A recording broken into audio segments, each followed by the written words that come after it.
Session, Judge Roger Griffin presiding. Thank you. Please be seated. Let's go on the record in the matter of State v. Grist, case number 241101170. Get my computer logged in, counsel, and we'll bring the jury out. Counsel, I put on your tables the jury instructions, the jury verdict form. Have you looked through them briefly? Yes, Your Honor. Any concerns? No, Your Honor. Mr. Matabi? I have not yet, but I believe the other prosecutors have their own. Okay. All right, then. Anything else the state needs to put on the record? No, but if we could wait for Mr. Pomeroy, he just went to get a drink. We'll be right back. All right. Anything that you wish to put on the record, Mr. Basewar? All right, thank you.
You ready for me to bring the jury in, Mr. Pomeroy?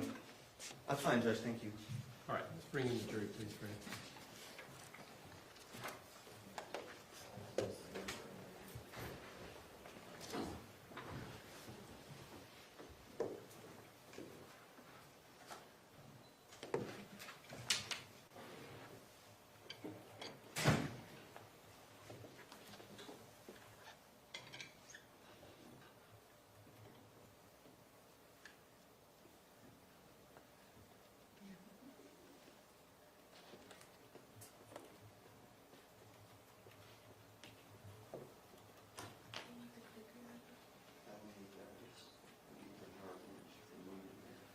I realized I didn't put in the jury yet.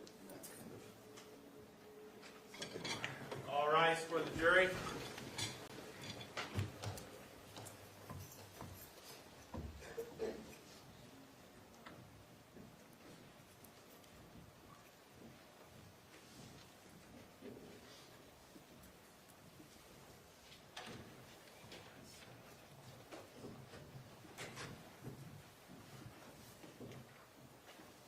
Thank you. Good morning. Please be seated.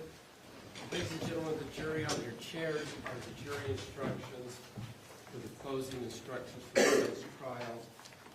There also is the jury verdict form for the various charges. You're free to read along with me or to just listen while I go through the instructions. You, of course, will be able to take these back to you into the jury room for your deliberations. The rules do require me to read these into the record. It takes a little bit of time to do so. I will do my best not to read too fast or too slow. After I've completed reading to you the closing jury instructions and the jury verdict forms, the state will give their closing argument. And Mr. Facemer, on behalf of the defense, will give his closing argument, and then the plaintiff or the state, because they have the burden of proof, has the option to do a rebuttal closing argument. After the state has completed their rebuttal argument, if they have any, then it'll be time for us to send you back to start your deliberations. We'll give you some last-minute instructions at that point as well. Closing instructions number 1, closing roadmap. Members of the jury, you now have all the evidence. 3 things remain to be done. First, I'll give you additional instructions that you'll follow in deciding this case. Second, the lawyers will give you their closing arguments. Prosecutor will go first, then the defense. Because the prosecution has the burden of proof, the prosecutor may give a rebuttal. Finally, you'll go to the jury room to discuss and decide the case. Number 2, juror duties. You have two main duties as jurors. The first is to decide from the evidence what the facts are. Deciding what the facts are is your job, not mine. The second duty is to take the law I give you in the instructions, apply it to the facts, and decide if the prosecution has proved the defendant guilty beyond a reasonable doubt. You are bound by your oath to follow the instructions that I give you, even if you personally disagree with them. This includes the instructions I gave you before trial, any instructions I may have given you during the trial, and these instructions. All the instructions are important. You should consider them as a whole. The order in which the instructions are given does not mean that some instructions are more important than others. Whether any particular instruction applies may depend on what you decide are the true facts of the case. If an instruction applies only to facts or circumstances you find do not exist, you may disregard that instruction.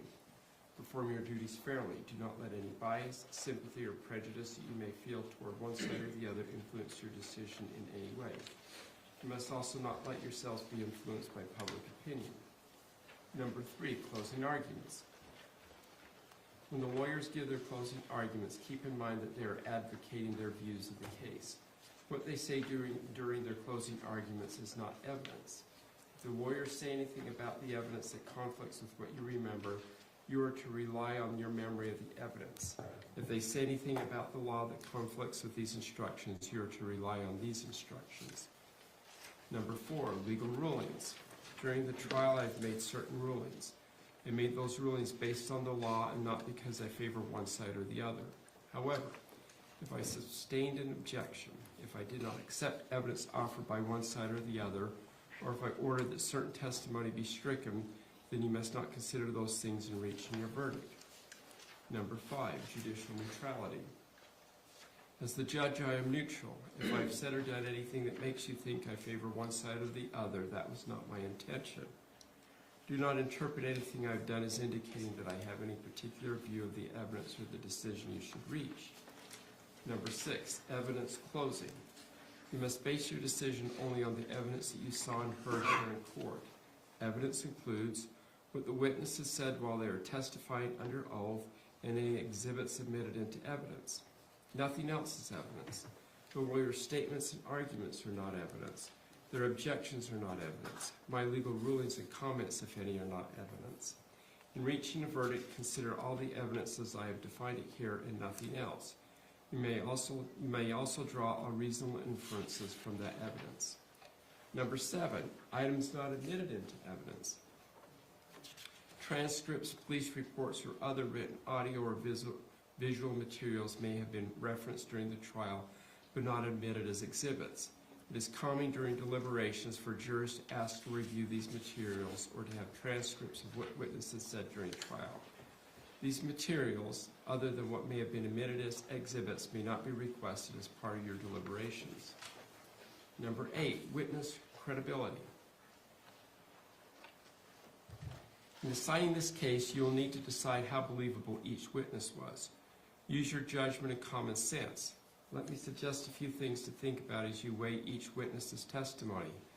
How good was the witness's opportunity to see, hear, or otherwise observe what the witness testified about? Does the witness have something to gain or lose from this case? Does the witness have any connections to the people involved in this case? Does the witness have any reason to lie or slant the testimony? Was the witness's testimony consistent over time? If not, is there a good reason for the inconsistency? If the witness was inconsistent, was it about something important or unimportant? How believable was the witness's testimony in light of other evidence presented at trial? How believable was the witness's testimony in light of human experience? Was there anything about the way the witness testified that made the testimony more or less believable? In deciding whether or not to believe a witness, you may also consider anything else you think is important. You do not have to believe everything that a witness said. You may believe part and disbelieve the rest. On the other hand, if you are convinced that a witness lied, you may disbelieve anything the witness said. In other words, you may believe all, part, or none of a witness's testimony. You may believe many witnesses against one or one witness against many. In deciding whether a witness testified truthfully, remember that no one's memory is perfect. Anyone can make an honest mistake. Honest people may remember the same event differently. Number 9, presumption of innocence, closing. Remember, the fact that the defendant is charged with a crime is not evidence of guilt. The law presumes that the defendant is not guilty of the crimes charged. This presumption persists unless the prosecution's evidence convinces you beyond a reasonable doubt that the defendant is guilty. Number 10, reasonable doubt, closing. As I instructed you before, proof beyond a reasonable doubt is proof that leaves you firmly convinced of the defendant's guilt. There are very few things in this world that we know with absolute certainty, and in criminal cases, the law does not require proof that overcomes every possible doubt. If the evidence leaves you firmly convinced that the defendant is guilty of the crime charged, you must find the defendant guilty. On the other hand, if there is a real possibility that she is not guilty, you must give the defendant the benefit of the doubt and return a verdict of not guilty. Number 11, direct and circumstantial evidence. Facts may be proved by direct or circumstantial evidence. The law does not treat one type of evidence as better than the other. Direct evidence can prove a fact by itself. It usually comes from a witness who perceived firsthand the fact in question.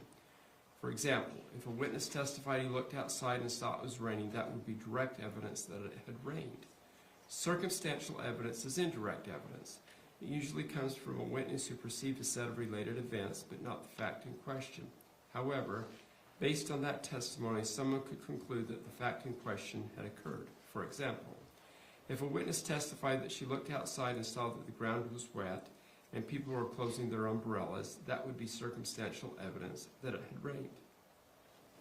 Before you can find the defendant guilty of any charge, there must be enough evidence, direct, circumstantial, or some of both, to convince you of the defendant's guilt beyond a reasonable doubt. It is up to you to decide. Number 12, defendant testifying. The defendant testified at trial. Another instruction mentions some things for you to think about in weighing testimony. Consider those same things in weighing the defendant's testimony. Don't reject the defendant's testimony merely because she is accused of a crime. Number 13, offense requires conduct and mental state. A person cannot be found guilty of a criminal offense unless that person's conduct is prohibited by law and, at the time the conduct occurred, the defendant demonstrated a particular mental state specified by law. Conduct can mean both an act or the failure to act, and the law requires a person to act. As to the mental state requirement, the prosecution must prove that at the time the defendant acted or failed to act, she did so with a particular mental state. For each offense, the law defines what kind of mental state the defendant had to have, if any. For some crimes, the defendant must have acted intentionally or knowingly. For other crimes, it is enough that the defendant acted recklessly with criminal negligence or as some other specified mental state. Later, I will instruct you on the specific conduct and mental state that the prosecution must prove before the defendant can be found guilty of the crimes charged. Number 14, inferring the required mental state. The law requires that the prosecutor prove beyond a reasonable doubt that the defendant acted with a particular mental state. Ordinarily, there is no way that a defendant's mental state can be proved directly, because no one can tell what another person is thinking. A defendant's mental state can be proved indirectly from the surrounding facts and circumstances. This includes things like what the defendant said, what the defendant did, and any other evidence that shows what was in the defendant's mind. 15, motive. The defendant's mental state is not the same as motive. Motive is why a person does something. Motive is not an element of the crimes charged in this case. As a result, the prosecutor does not have to prove why the defendant acted or failed to act. However, a motive or lack of motive may help you determine if the defendant did what she is charged with doing. It may also help you determine what her mental state was at the time. 16, do not consider punishment. In making your decision, do not consider what punishment could result from a verdict of guilty. Your duty is to decide if the defendant is guilty beyond a reasonable doubt. Punishment is not relevant to whether the defendant is guilty or not guilty. Number 17, jury unanimity and deliberations. Because this is a criminal case, every single juror must agree with the verdict before the defendant can be found guilty or not guilty. That is, you must be unanimous in your verdict for each count charged. To help you in reaching unanimous agreement, I recommend that you not commit yourselves to a particular verdict before discussing all the evidence. In addition, you may not use a you may not use methods of chance, such as drawing straws or flipping a coin. Rather, in the jury room, consider the evidence and speak your minds with each other. Listen carefully and respectfully to each other's views and keep an open mind about what others have to say. If there's a difference of opinion about what the evidence there's a difference of opinion about the evidence or the verdict, do not hesitate to change your mind if you become convinced that your position is wrong. On the other hand, do not give up your honestly held views about the evidence simply to agree on a verdict, to give in to pressure from other jurors, or just to get the case over with. In the end, your vote must be your own. A unanimous verdict must reflect the individual, careful, and conscientious judgment of each juror as to whether the defendant is guilty or not guilty.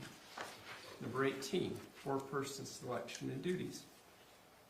Among the first things you should do when you go to the jury room to deliberate is to appoint someone to serve as the jury foreperson.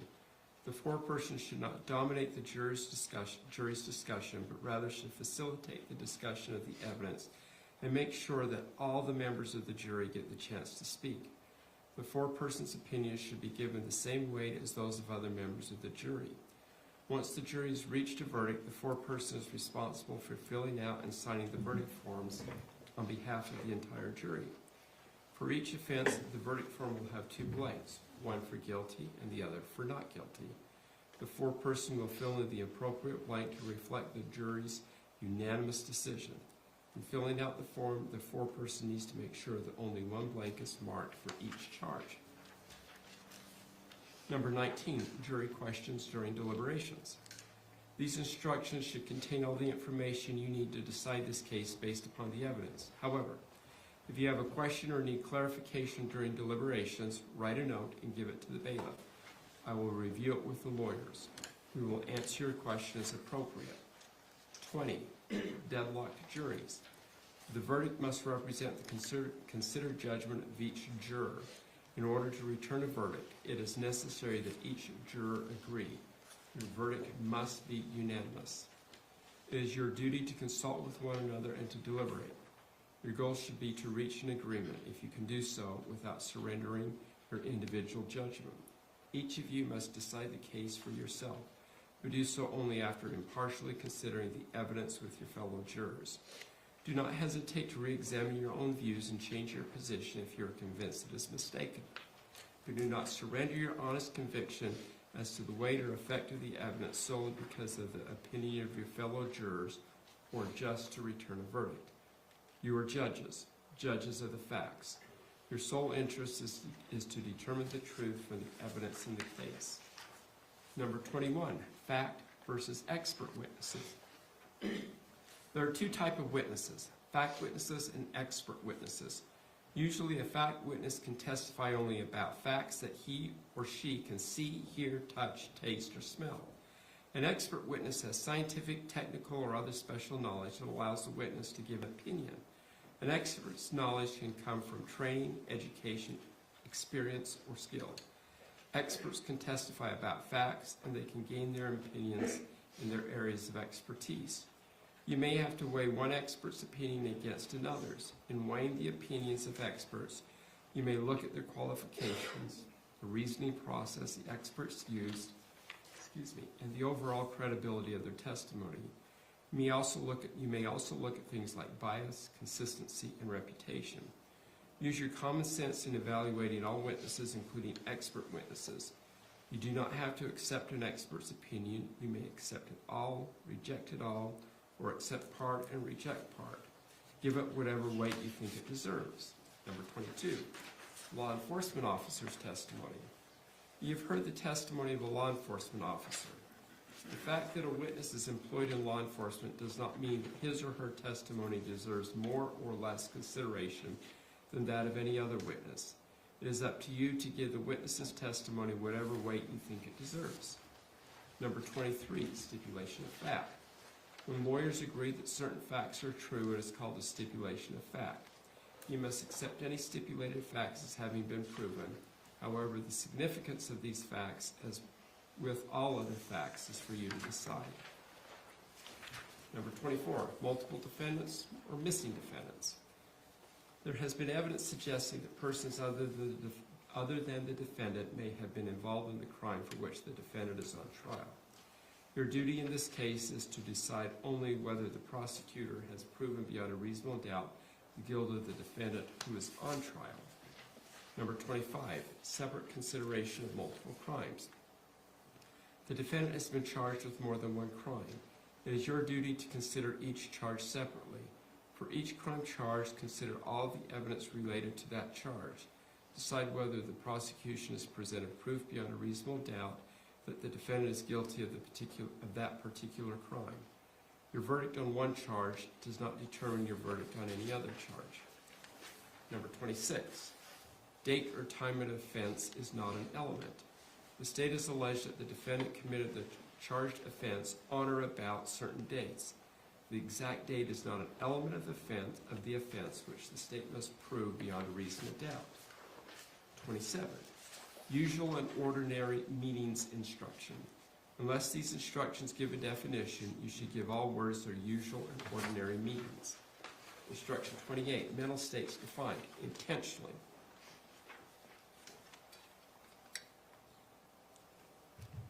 A person acts intentionally or with intent when her conscious objective is to 1. Engage in certain conduct, or 2. Cause a certain result. Knowingly. A person acts knowingly or with knowledge when the person 1. Is aware of the nature of her conduct, or 2. Is aware of the particular circumstances surrounding her conduct, or 3.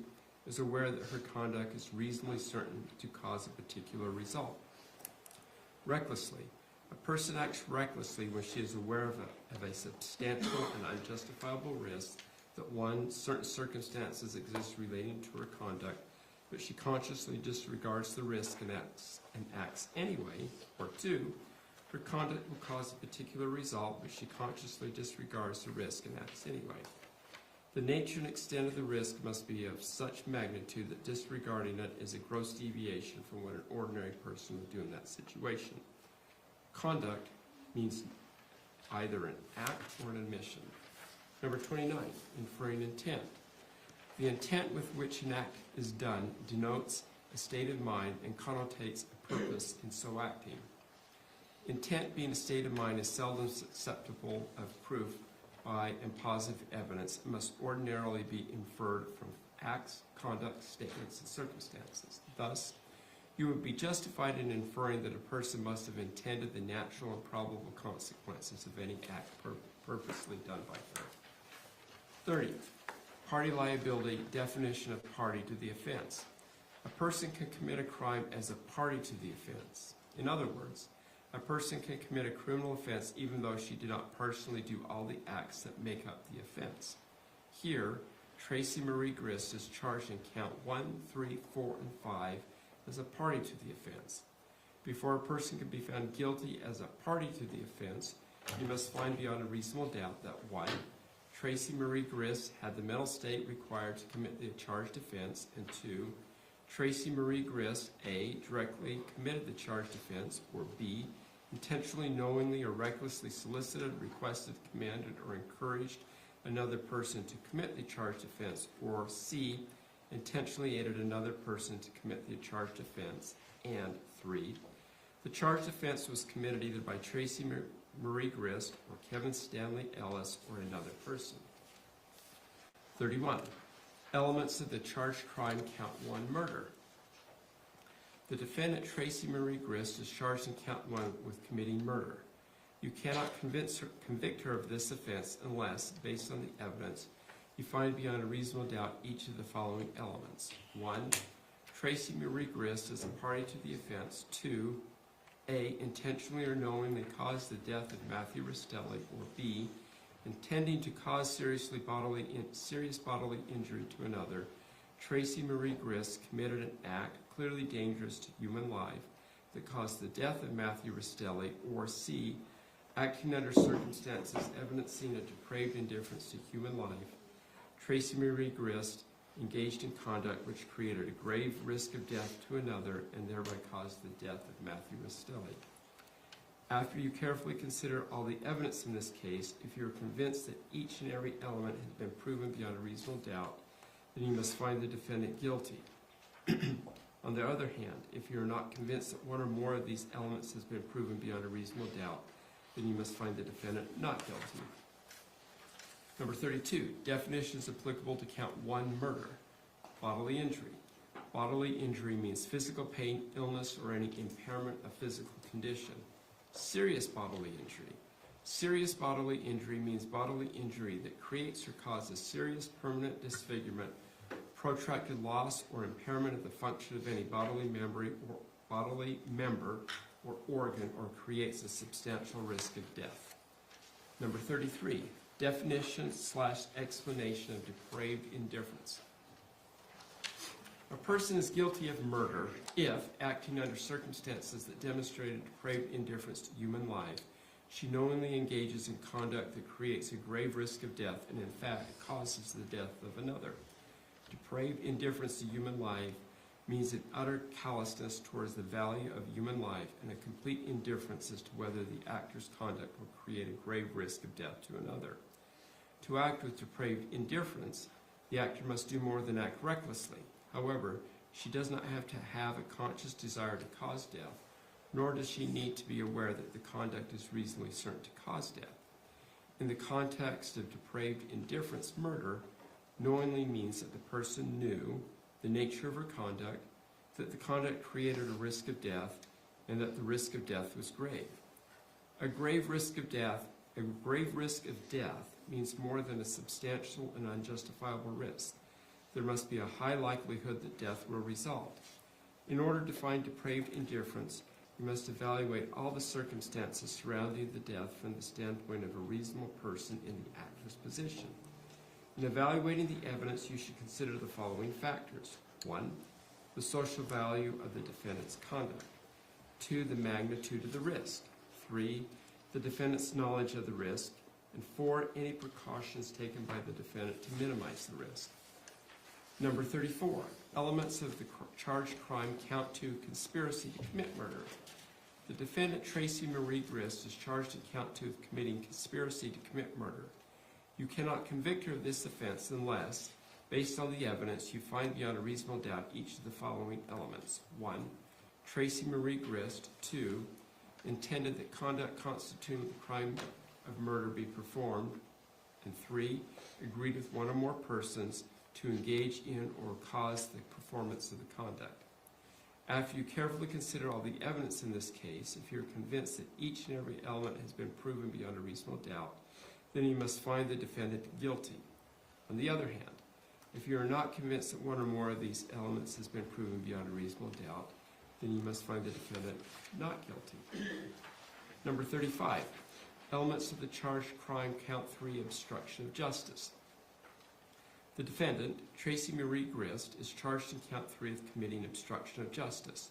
You cannot convict her of this offense unless, based on the evidence, you find beyond a reasonable doubt each of the following elements. 1, Tracey Marie Grist is a party to the offense. 2, intended to hinder, delay, or prevent the investigation, apprehension, prosecution, conviction, or punishment of any person regarding conduct that constituted a criminal offense, and A, altered, destroyed, concealed, or removed any item or other thing, or B, made, presented, or used any item or thing known by the actor to be false, or C, provided false information regarding a suspect, a witness, the conduct constituting an offense, or any other material aspect of the investigation.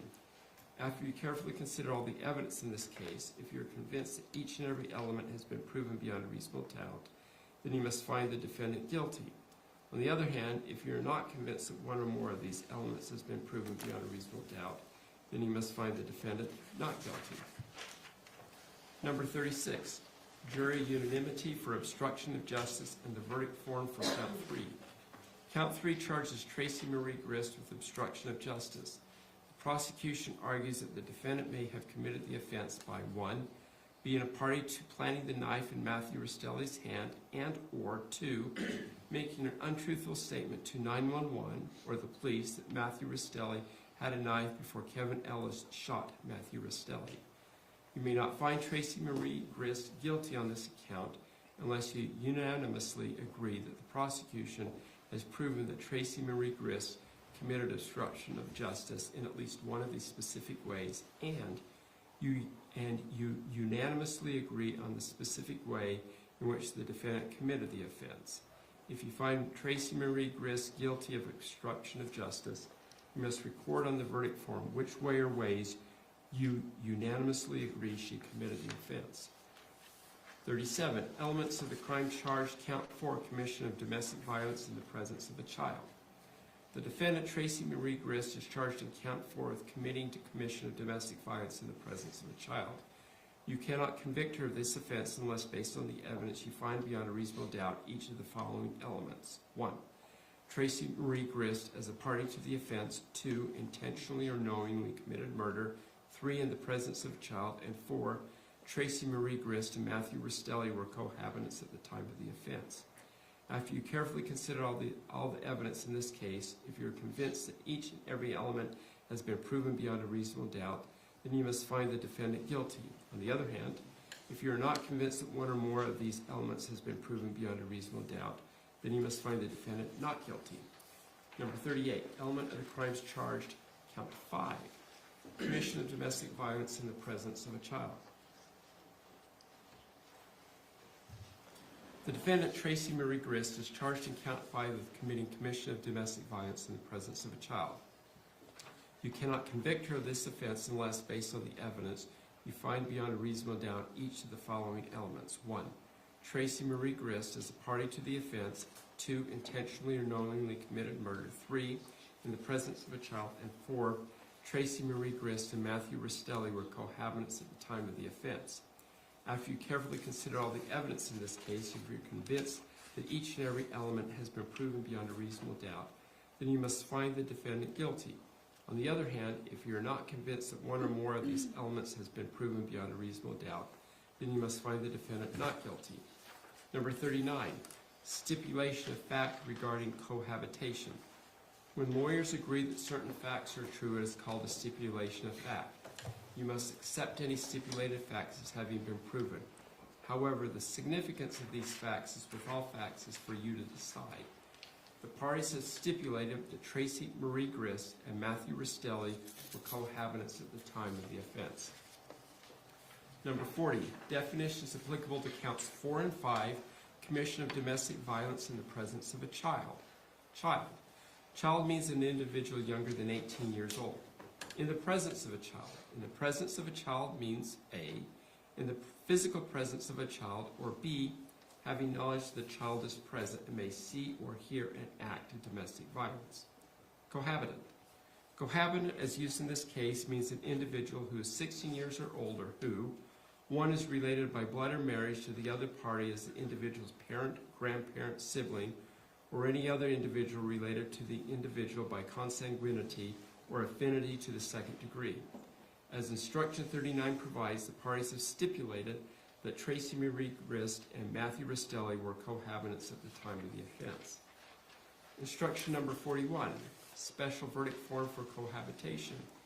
If you determine beyond a reasonable doubt that Tracey Marie Grist committed either murder count 1, conspiracy to commit murder count 2, domestic violence in the presence of a child count 4, or domestic violence in the presence of a child count 5, you must complete the special verdict form titled Special Verdict Form for Cohabitant.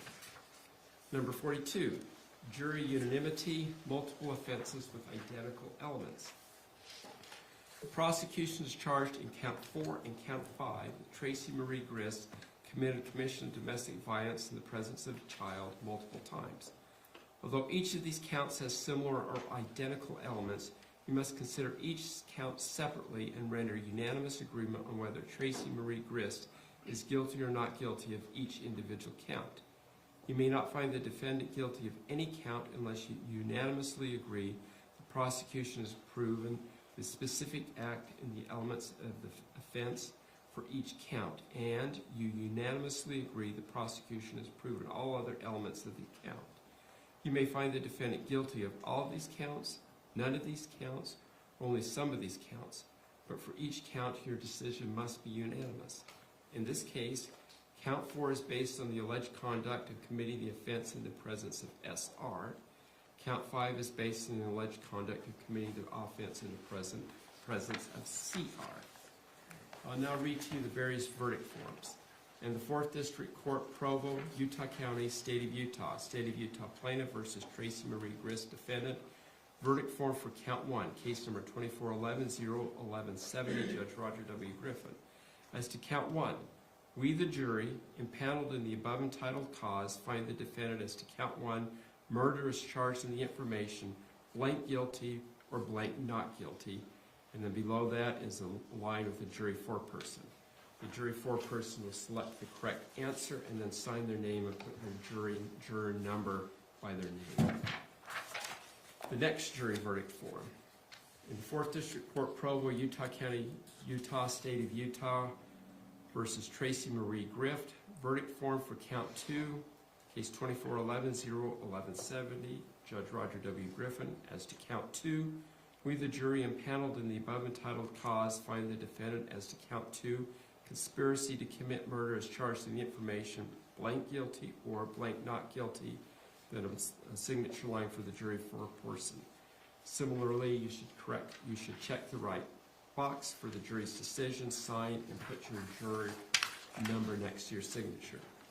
The next verdict form. In the 4th District Court, Provo, Utah County, Utah, State of Utah versus Tracey Marie Grist, Defendant. Verdict form for Count 3, case number 2411-01170, Judge Roger W. Griffin. As to Count 3, we, the jury, impaneled in the above entitled cause, find the defendant as to Count 3, obstruction of justice, as charged in the information, blank guilty or blank not guilty.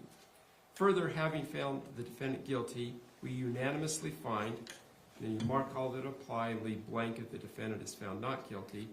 Blank, Tracey Marie Grist was a party to planting the knife in Matthew Restelli's hand.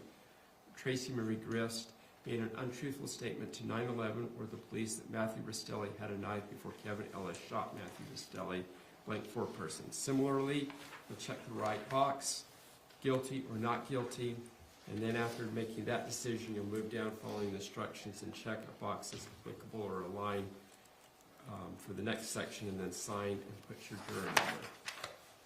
The next verdict forms for Counts 4 and 5. In the 4th District Court, Provo, Utah County, State of Utah Plaintiff versus Tracey Marie Grist, Defendant. Case number 2411-01170, Judge Roger Griffin. As to Count 4, we, the jury, impaneled in the above entitled cause, find the defendant as to Count 4, commission of domestic violence in the presence of a child as charged in the information, blank guilty or blank not guilty.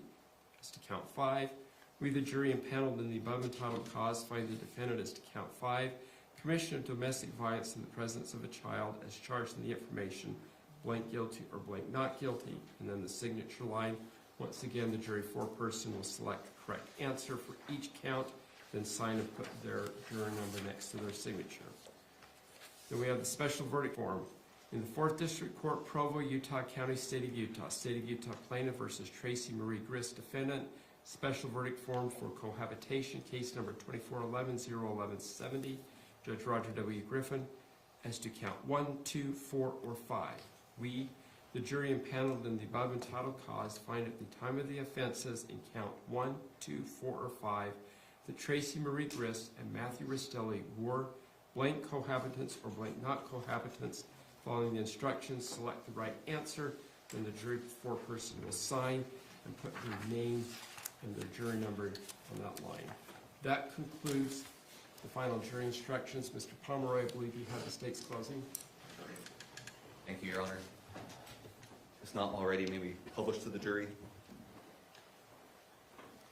I'm sorry, what did you say? Just publishing the presentation to the jury. Okay, thank you. Is the audio good, Faye? Yes.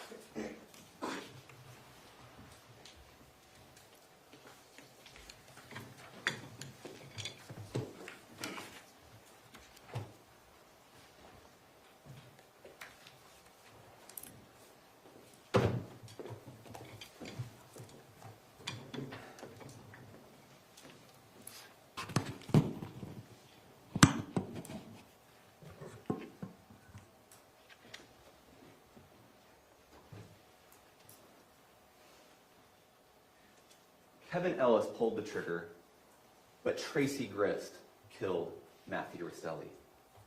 The question isn't whether it was murder. The question is whether Tracey is tied to that murder.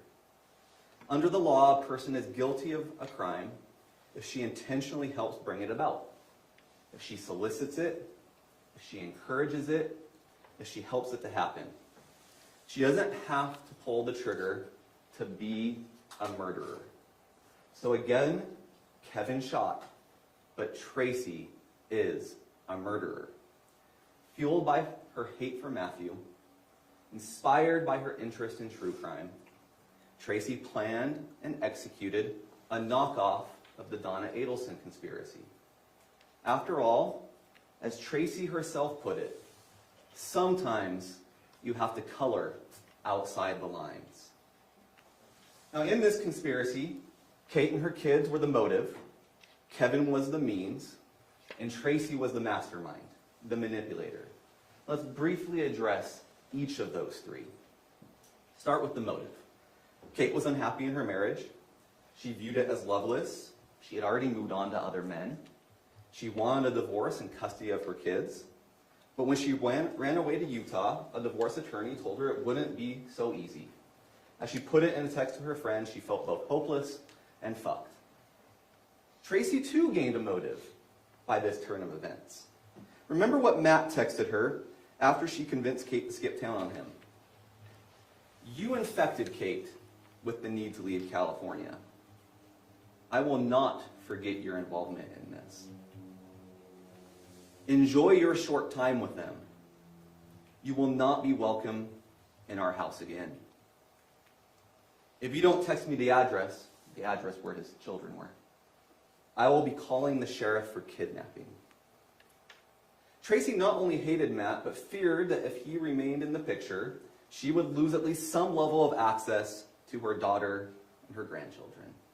Everyone understood that this was the final straw. So Tracey did what a lawyer could not.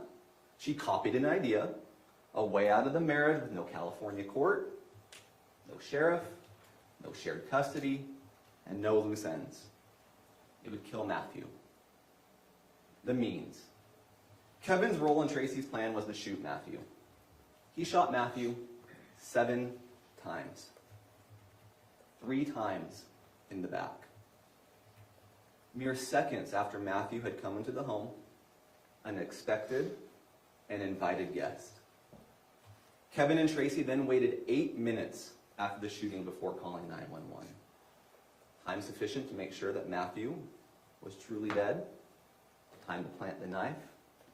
Time to stage the scene. During those 8 minutes, no one tried to give Matthew any life-saving aid. During those 8 minutes, Kevin said to be careful because Matthew might still be moving or kicking. And during those 8 minutes, as I said, the knife was planted. That gun used to kill Matthew, Tracey's. The knife planted in Matthew's hand, Tracey's. The manipulation. Tracey was the mastermind of this murder. She was at the gravitational center of this entire family. She was the one who got each and every family member to carry out their needed part, and certainly some of them did so unwittingly as to what Tracey's ultimate goal was. She was the connection between Kate and Kevin. You heard they didn't really have much of a relationship before Kate fled with the children to Utah. She was literally the voice in Kate's ear, telling Kate what to say when Kate was speaking on the phone to Diane, Matthew's mother. She dictated to Kate what Kate should say or text to Matthew as Kate was luring him to Utah and inside the home. And Tracey was metaphorically the voice on Kate's shoulder as she convinced her that this was the way out. She manipulated Kevin. She preyed on his protective instincts for Kate, but more importantly, his instincts for those 2 children.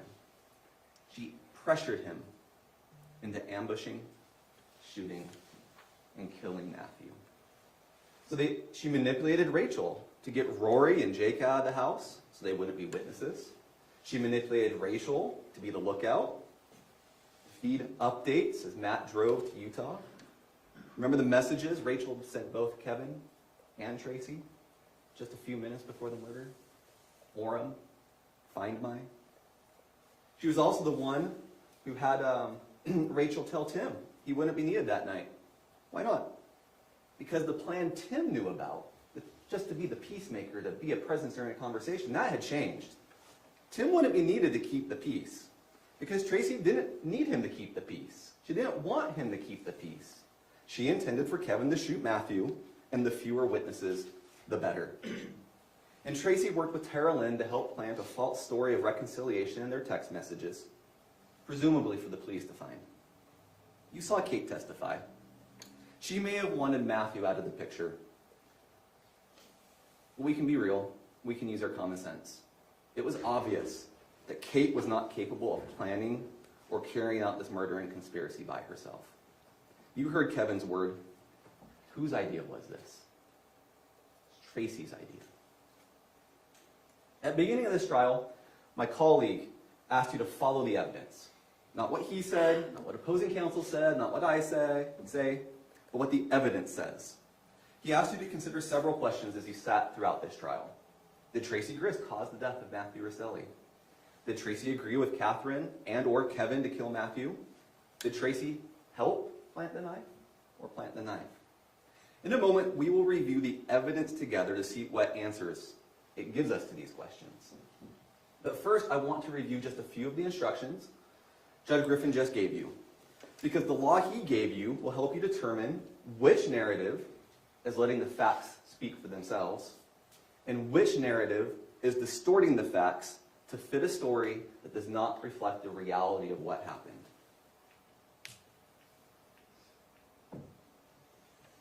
Jury instruction 10 is the reasonable doubt instruction. I want to call your attention to just a few passages in each of these instructions. There are very few things in this world that we know with absolute certainty. And in criminal cases, the law does not require proof that overcomes every possible doubt. You just need to be firmly convinced. And if I say anything in this closing argument that makes it seem I'm undercutting that, I'm not.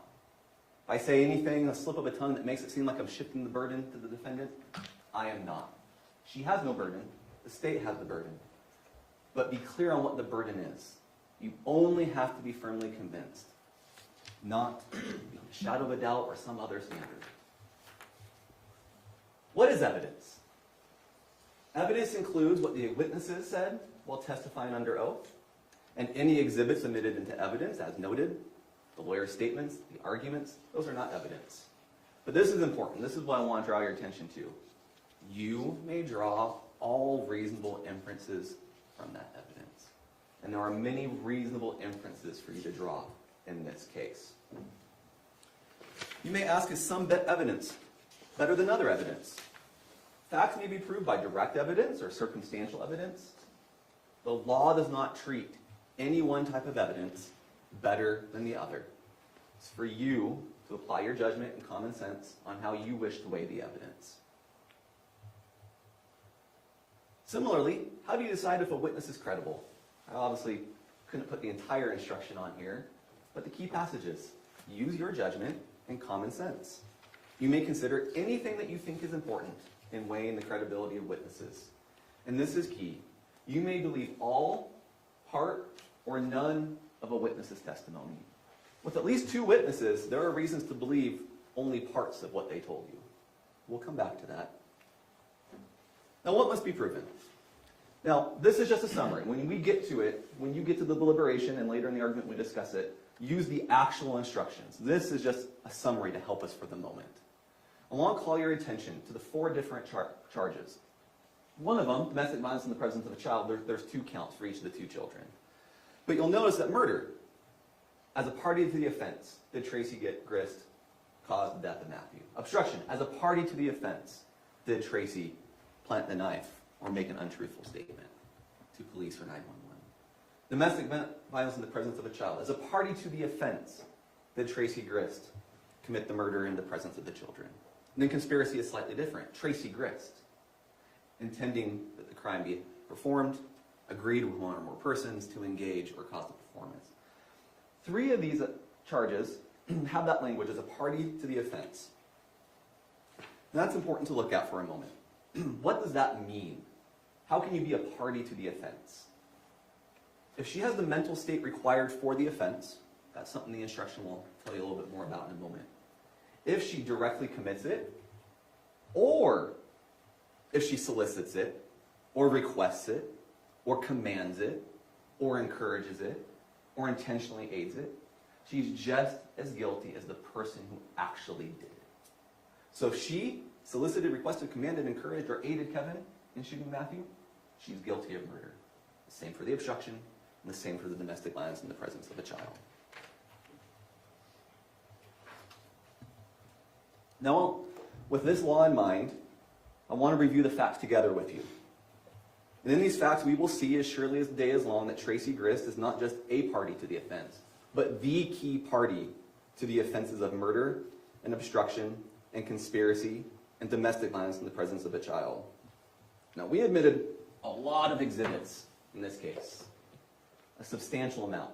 And this is just the documentary evidence, not to mention the videos, not to mention the audio. I'm going to thank you in advance for your patience as we go through some of that. We don't have time to go through all of that. You can choose in your deliberations to go through all of it. I want to highlight the key points for you. So let's turn to the evidence. We begin with a more in-depth look at the development of the motive and origins of this conspiracy. Now, as you've heard, Matthew and Kate married in 2016, and they lived in California. They certainly had their issues. It was called a toxic relationship during trial. Regardless, by early 2024, that relationship was strained.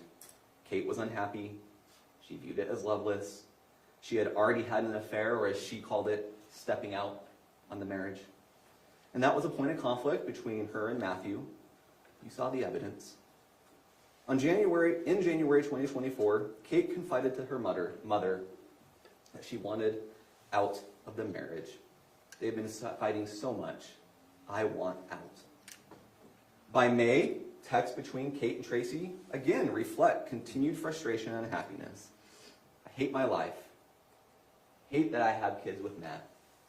This is so bad. I hate him so much. Ultimately, Kate was unhappy enough to separate from Matthew, essentially disappearing without warning on June 20th, 2024. She took their two young children to live at her mother's house, Tracey, in American Fork, Utah, driving the rental car that Tracey paid for and arranged for her to have. After Kate came to Utah, she and the Grist family learned that separating from Matthew and getting custody of the children wouldn't be very clear-cut. It would be very difficult. The biggest problem was that California still had legal jurisdiction over the children and the marriage. You heard Kate's recorded conversation with the lawyer that she shared with the family, where she learned the reality of their situation. As Kate summarized to her friend, honestly, I'm fucked. Just dumb California law. I just feel hopeless. So the evidence is clear about the development of Kate's motive. But in the evidence, we can also see the development of Tracey's motive and thoughts in parallel to Kate. In January, when Kate confided to her mother that she wanted out of the marriage that they'd been fighting, how did Tracey respond? She called Matt. She threatened him, even though, as she puts it, she was just watering down her words. And then Kate said, "Don't call him." And she replied that she wouldn't. "I'll just drive 9 hours and strangle him." Fuck him.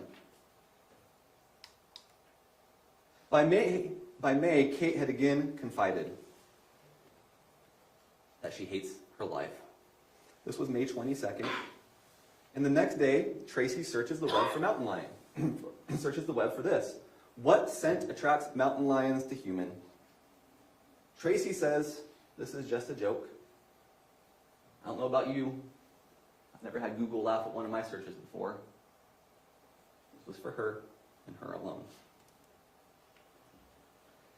That same day, Tracey flew to California for a short visit to attend her friend Amy's celebration of life. She returned home on May 30th, and then shortly thereafter, she starts days of texts and searches that aren't just coincidence, but rather show what Tracey thinks of Matthew and what's on her mind at this point in time. So on June 4th, around 6:02 p.m., Tracey reaches out to her daughter, Tara Lynn. Can you talk? So mad at Matt. So mad. The next morning, we have this exchange where Kate calls Matt a piece of shit because of that issue with the camper trailer. And Tracey says, he's lying. And then, a little bit later that day, tells Rachel, Matt made it so I want to kill him. When Katie asked about whatever I had said about her being the camper too much, which I never said anything, he straight up lied. I'm gonna kill him. And then by the evening of June 6th, and the next morning, June 7th, she searches more. She searches more about the Donna Adelson murder conspiracy. She searches Katie Magbanwa pictures. Katie Magbanwa, Kathryn Magbanwa attorney. Katie Magbanwa's second trial defense charts. You may remember that Katie was the middleman in the Donna Adelson conspiracy to murder her son-in-law. She also searches, how old were Dan Markle's kids when Dan was killed? Dan was Donna's son-in-law, who she murdered through the use of a hitman. Or we could use the defense's statements from opening, where he said, it's just a guy who got murdered by another guy. It was a messy deal. Also a conspiracy. What these texts, internet searches, and verbal conversations show is that Tracey returned again and again over time to her contempt for Matthew and the idea of killing him. Look, we need to be clear about at least one thing here. Offhanded comments and Google searches alone do not prove guilt. Back in January, the murder wasn't in play yet. But when you see the comments continue, when you see the comments followed by research, the research followed by planning, the planning followed by an execution of the plan followed by a cover-up, it tells you what was on her mind, and you know exactly what her intent was. You heard Tracey say it herself. I searched what was on my mind.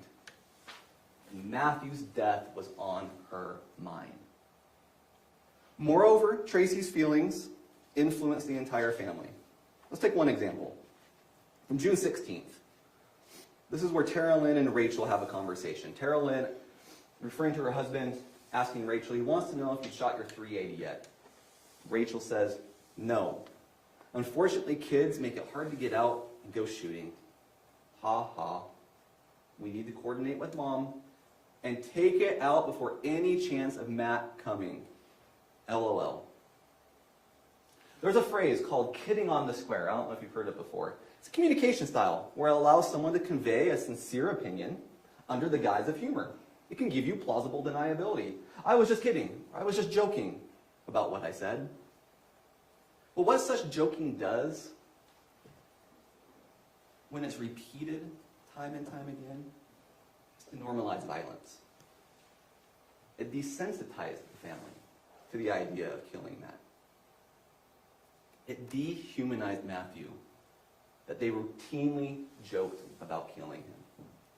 It takes a lot to kill another person. Normalizing, desensitizing, dehumanizing, good first steps to get there. Some of it surely started as a joke. That's got to be the truth. That common sense tells you that. It turns out to be a lot less funny when a few months later someone turns up dead.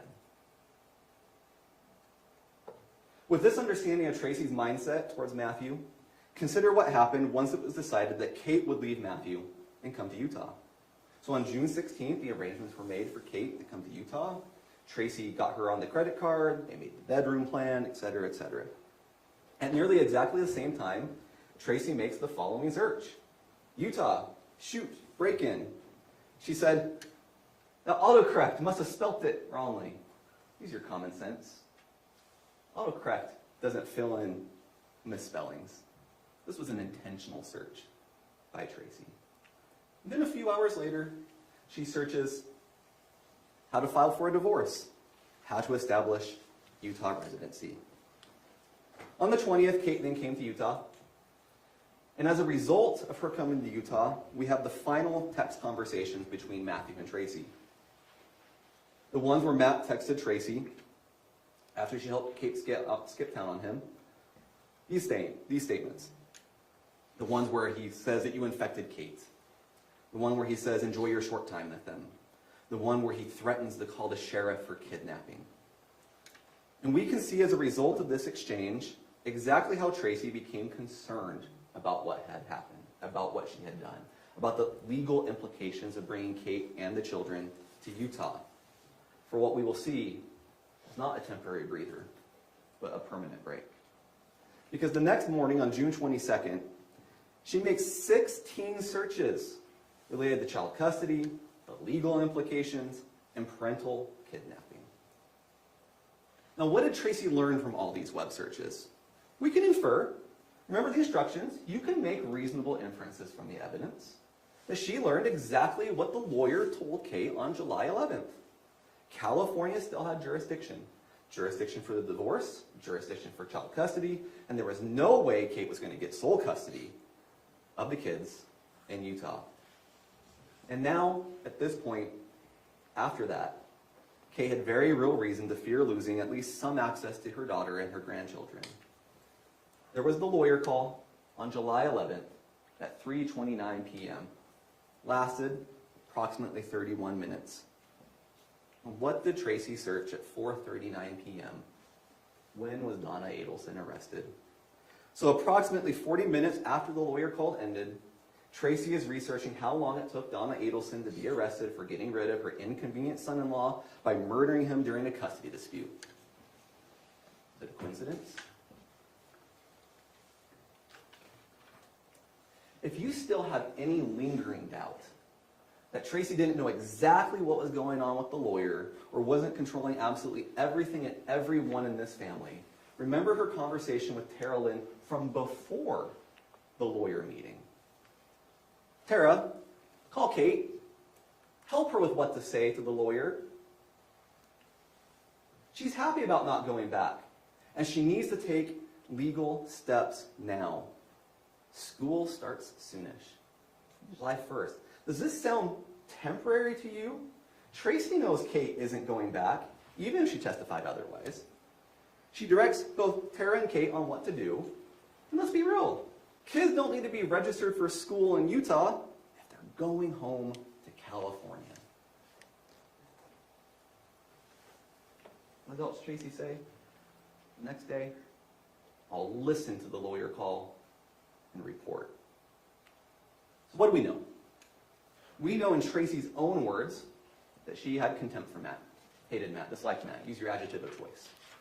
We know in her own words that she stewed over his supposed lies. We know in her own words that she repeatedly joked. She discussed killing him, harming him. We know in her own words that she was well acquainted with murder conspiracies. We know in her own words that she was researching about shooting intruders. We know in her own words, after Matthew threatened to call the sheriff over kidnapping, that she was concerned about parental kidnapping and the legal implications. And we know the lawyer told the family that this wasn't a legal battle they were going to win. Was there an initial plan for this family, for Kate, to pursue a divorce? Yes, that was the initial plan. But by this point, by July 11th, the backup plan took priority for Tracey, Kate, and Kevin. A way out. But that way out was to get Matthew out of the picture permanently. I want to remind you of one more thing on this point before we move on. Kate testified that the conspiracy first came together about a week to a week and a half after she got to Utah on the 20th. You should believe Kate to the extent you can corroborate Kate. We can corroborate this point at least. The Tara Kate messages were July 11th, a little bit more than a week and a half. What do we have here? On June 21st, Tracey told Kevin about the sheriff and the kidnapping issue, forwarded the message, and how did Kevin respond? How about no?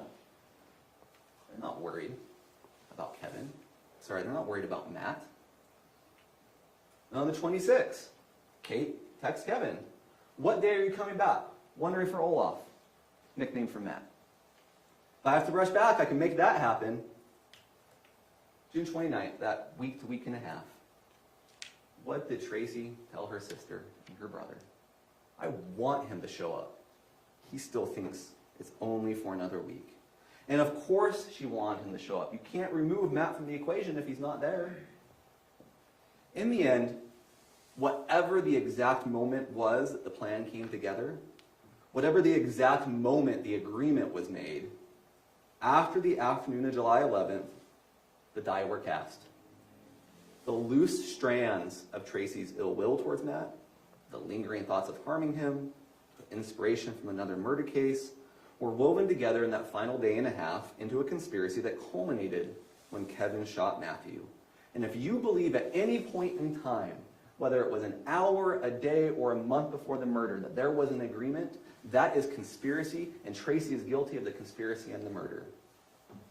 Now, to be sure, this was a poorly executed conspiracy, with an even worse cover-up, what the defense called the messiest conspiracy. But a messy conspiracy is a conspiracy nonetheless. So now we are going to move to the execution of the conspiracy and its unraveling. The evidence of it, at least in retrospect, can be broken down into 4 phases. And so that's how I'll break it down for you today. They had to lure Matthew to Utah.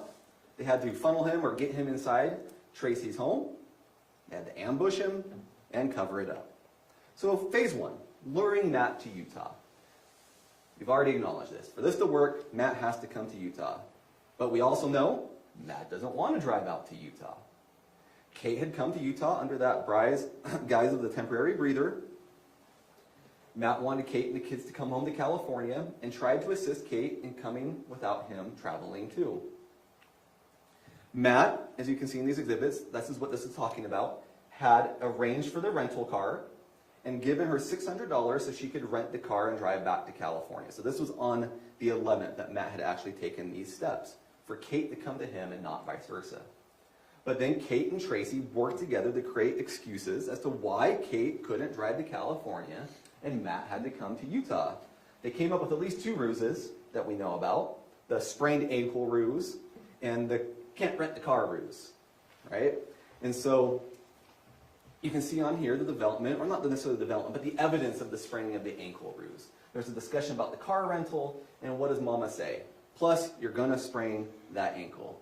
And you saw in evidence, and you can review more fully if you wish, the entire text exchange talking about this supposed sprained ankle, about how they're going to go to the DI and get crutches, and so on and so forth.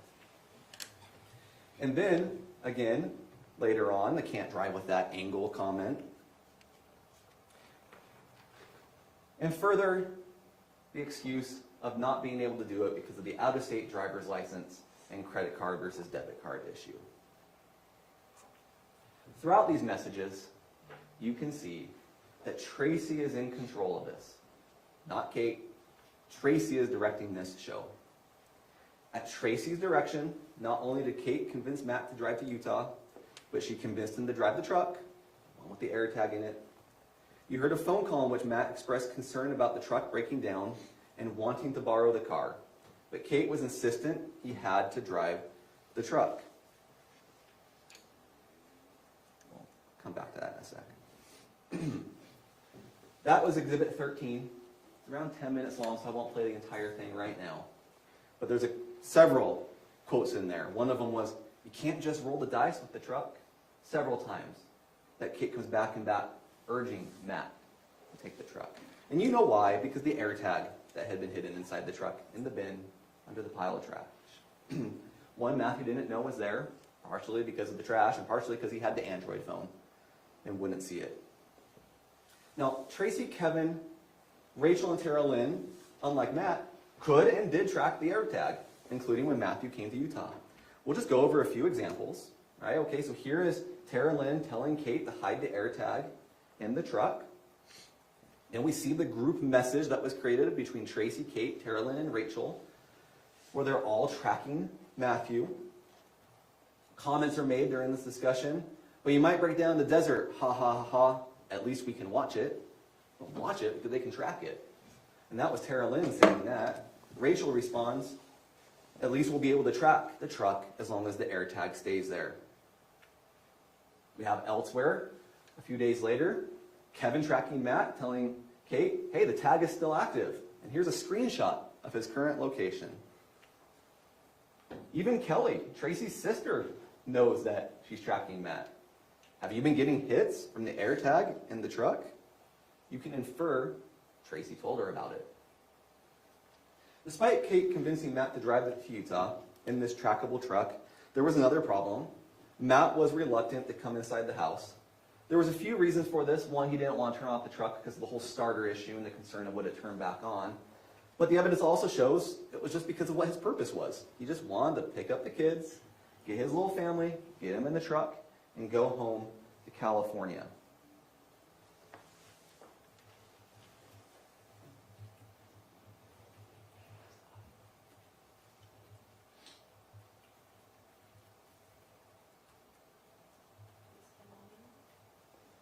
Turn the volume, it looks like it may not have been turned up.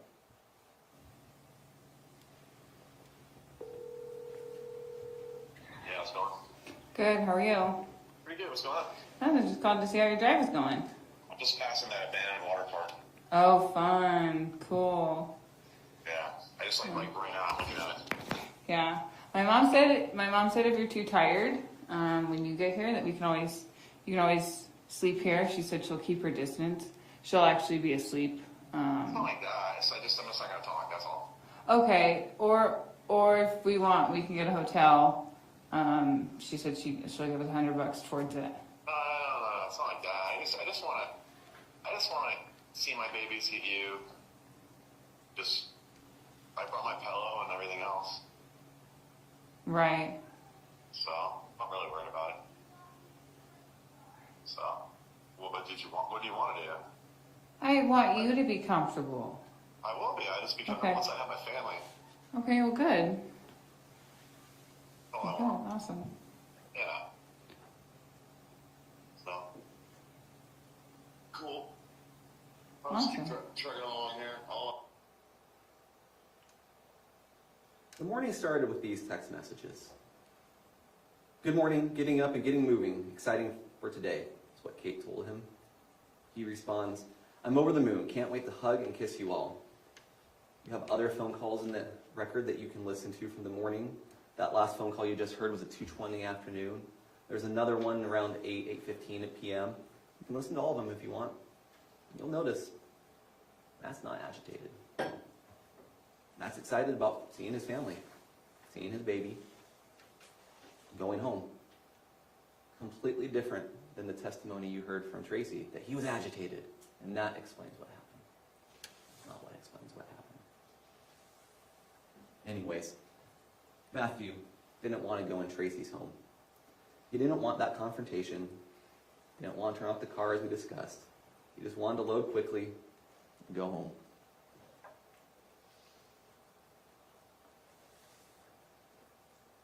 The starter was an issue, but Matt also knew what the state of his relationship was with Tracey. He knew they didn't get along.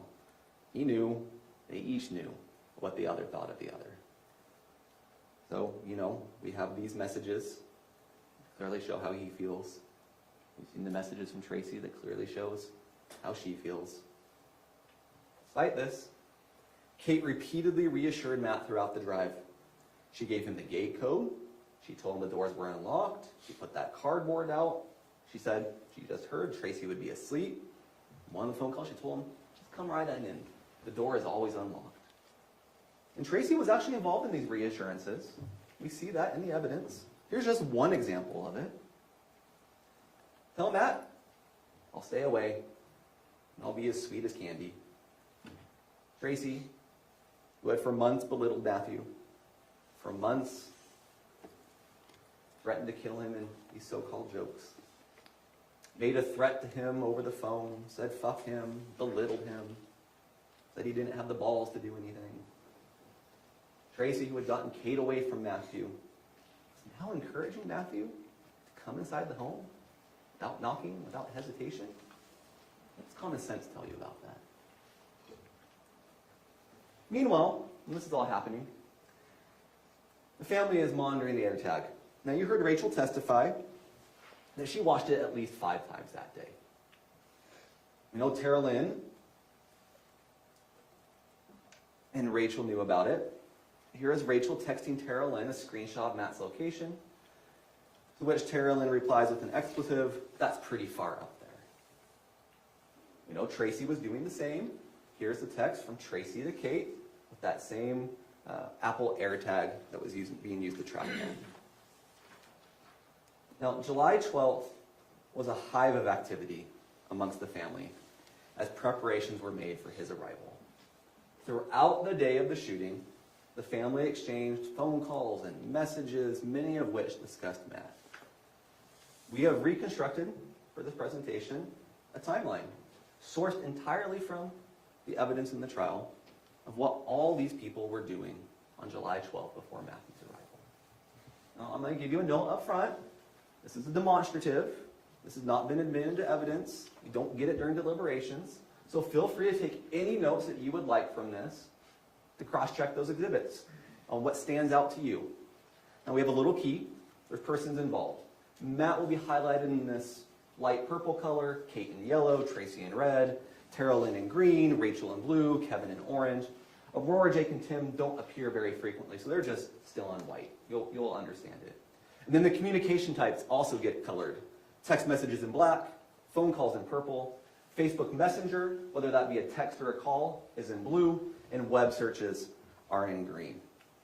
At the top, you'll see the time, you'll see the sender, you'll see the receiver, you'll see the message or a description of what it was, you'll see the duration or an indication that it was a text message, and you'll see a note to the exhibit number, because like I said, these are pulled from the exhibits.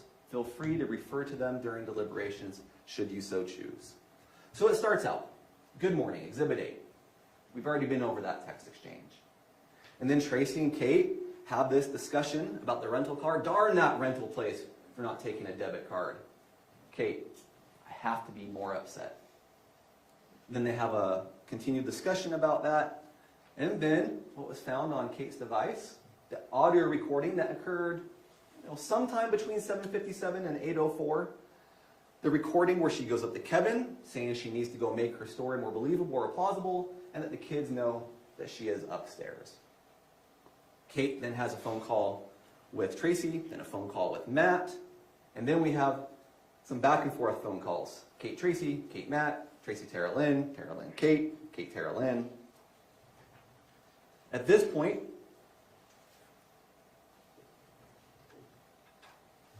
we have 3 phone calls between Kate and Matthew where she is convincing him to come out to Utah.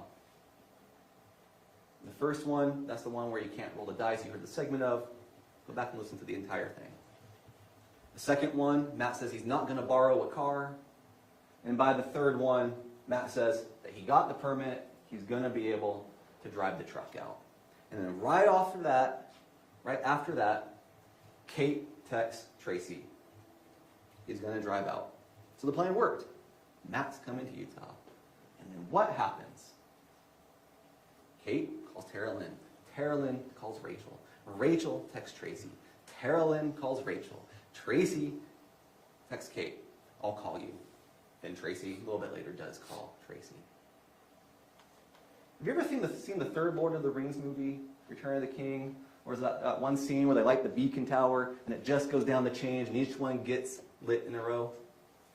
That is exactly what's happening here. At least on this day, everyone in the family that's involved in these conversations knows what is going on with Kate and Matthew.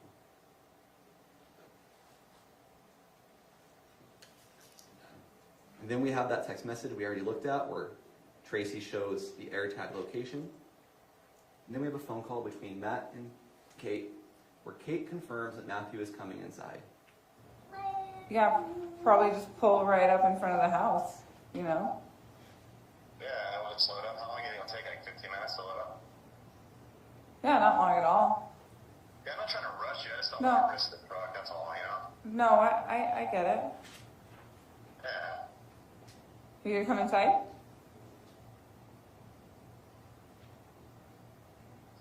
Are you gonna come inside and help me load up? Yeah. Okay. Yeah.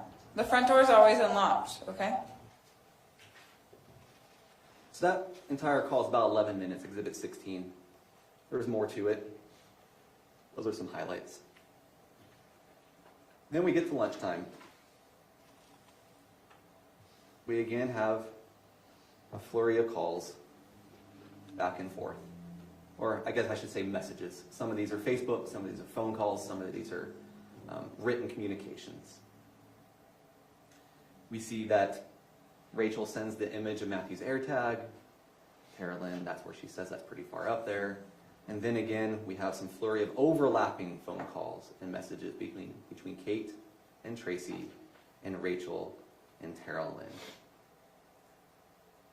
And then right at the end of this back and forth, you'll see at 12:58 there's a phone call between Tracey and Kate while on the phone with Rachel. We're not sure if that's a three-way or if Rachel's put on hold at this point. And then there's a call between Rachel and Tara Lynn, and then a messenger between Tara Lynn and Rachel. But then what do we see? Tracey and Tara Lynn have a phone call that lasts 3 hours and 56 minutes. Then they have a phone call through the Facebook app for 30 minutes and 30 seconds. And then immediately after that, over 30 minutes of communication, they have a text exchange. And I submit to you that this text exchange is completely out of place to the tenor of everything else. In this text message, they continue going on about how happy they are that Kate is going back. I was calling to let you know that Matt is headed out. She already knew by that point. To pick up Katie and the kiddos. Your phone is kind of annoying because I came and have a normal conversation with you. She's going to try to make it work and be a positive experience. I told her I'm a little nervous. Heart emoji to Tracey's first message. I know he's trying, but I'm nervous and trepidation for sure. But I support her completely. I really need you to support her because she is on the fence. And she needs our love and support to do so for the kiddos. Tracey continues, my only prayer today is he's peaceful and continues to be peaceful. With her, nachos, but she corrects it. Sorry, the month to months, so I'll read it corrected. With her, not just on the drive back from California, but also in the months to come, so not just. And then Tara Lynn responds, from what Kate was telling me, it sounds like he's gotten sober and is really trying. I'm still worried about his temper. I'm still hoping that he's really had a change of heart in the last couple weeks. I'll definitely try to be supportive. It does make me nervous, though, because he says one thing and then he just does another. Submitting that throughout all of this, it's not Matt who said one thing and did another. Tracey, I love you. Tara Lynn, I know that them working this out would be the best for everybody, and I will support her no matter what. Sorry my reception is so crappy. I would have loved to have this conversation with you on the phone. Just on the phone for nearly 35 minutes. Tracey, I love you, and all I care about is that she is happy, and that the kids are happy, and I feel like her giving this another chance, especially after she came out for some time to think. It continues. The hardest part, they continue this another page or two. Tracey discussed about how she would just stay out of the way unless Matt wants to come in and say hi. I'll give them space. I feel like Matt is not happy with me. And I'll let Katie stay with us. So I'll be fine. As time goes on, I'll be fine. Probably for the best, and so on and so on. Discussion of marriage counseling. The excitement of seeing his family will be just all he's thinking about. Same. Oh gosh, don't say that, Tracey says. If he stews on the whole drive, that would not be good. I pray to God he's only excited to hug those babies. 100%, Tracey says to that. Tracey continues, hey there, I need to focus, so I love you, and I'll talk to you later. And I do not like that. Your phone is ridiculous right now. But I can't imagine how you might be feeling about that dang phone. You probably want to throw it across the room.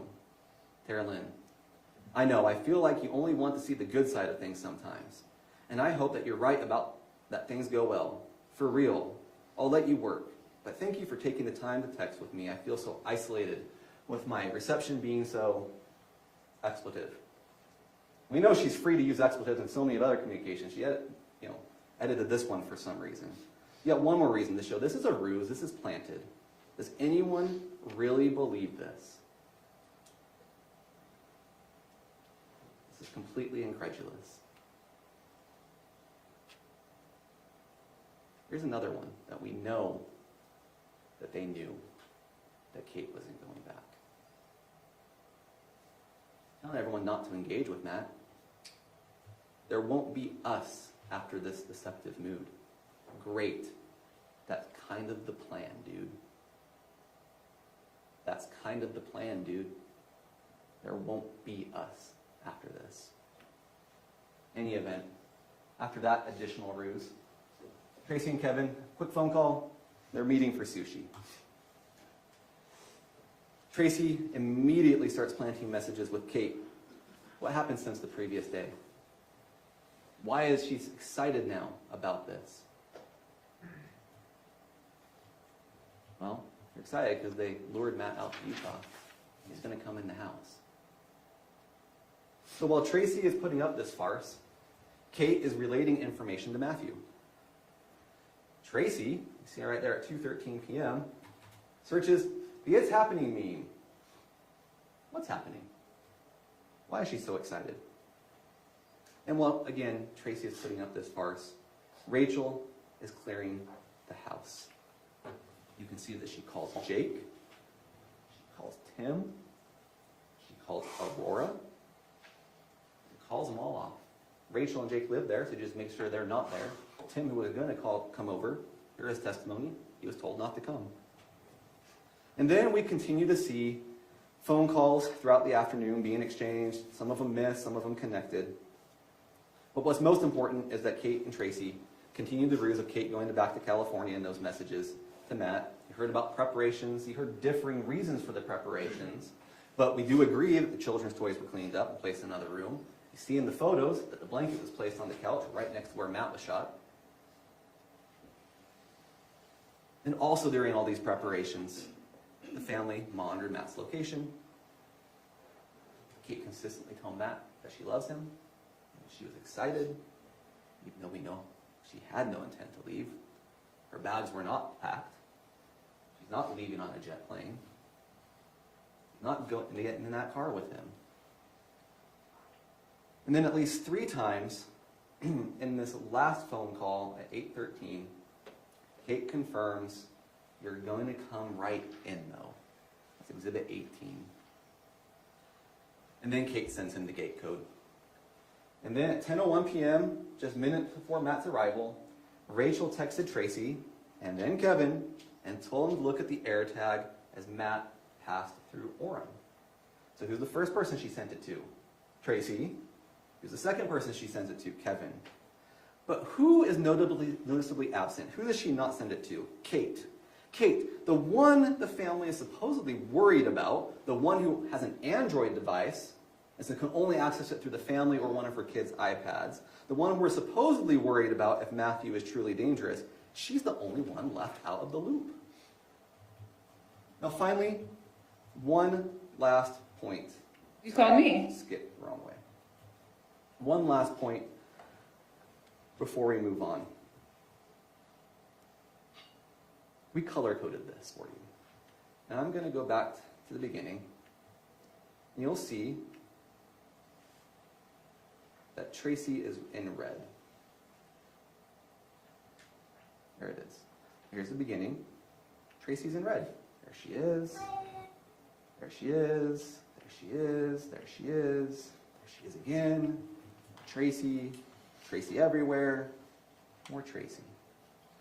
She is everywhere because she is everywhere. Tracey is the hub in the middle, and her children are the spokes. She's the mission control. She's orchestrating the entire plot. She agreed with Kate to have Kate, lure Matthew to Utah and come inside the house. She agreed with Kevin to have him lie in wait and shoot. And then she had Rachel get Rory and Jake out of the house and call Tim off and track Matt's location. She had Tara Lynn help her plant a duplicitous story about being happy with Kate going back with Matthew, but also that Matthew might be stewing all day, so be careful. A story that no one should believe at this point. So how do you know she manipulated everyone? Because just look at what she says and then what everyone does. Look at her involvement and look at the result. You know what one of the worst parts of this is? It's that she didn't just deceive Matthew. She deceived some of her own children into doing her bidding without them ever realizing what was truly happening. You called me?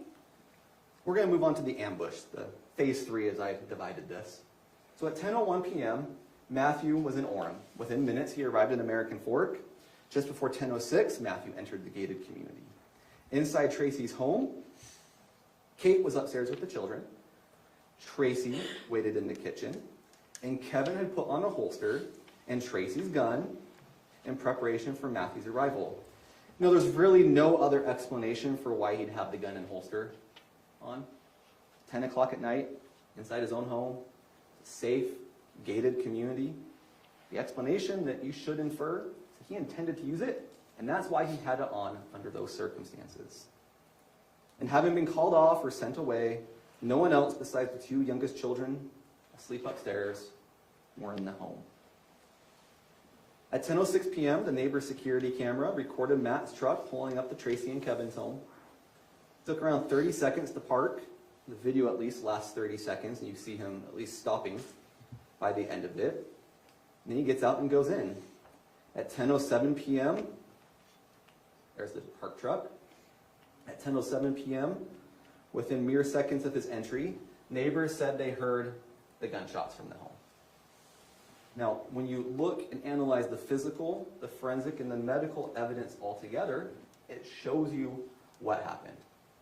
So as shown in this slide, which I already had up, Matthew took over a little 30 seconds to stop. He left his hazard lights on when he got out. He carefully parked over the cardboard, took a few moments, whatever time he needed, and then proceeded inside. He walked to the front door and entered the home as he was told to. Remember, the door is always unlocked. The screen had been removed. And he took off his sandals right inside the front door as a good guest does. And then we can see from the Faro scan that immediately, or within seconds of Matt's entry, Kevin began shooting. Matthew tried to flee down that hallway to the left. That makes sense because the evidence shows Kevin must have been standing to his right based off bullet casings, bullet trajectory, and all the other scene evidence put together, not any one individual thing. Now, unfortunately, Matthew didn't make it far. You can see with the black redacted box where Matthew fell after being shot in the chest, the side, the wrist, and the back 3 times while he moved away from the door towards the hall, landing that 10 or 15 feet from where he left his sandals. Now we're going to come back to that aspect in a moment and where Matthew fell. But for now, just remember what the crime scene expert, he pointed out where Kevin would have been based off the totality of the circumstances.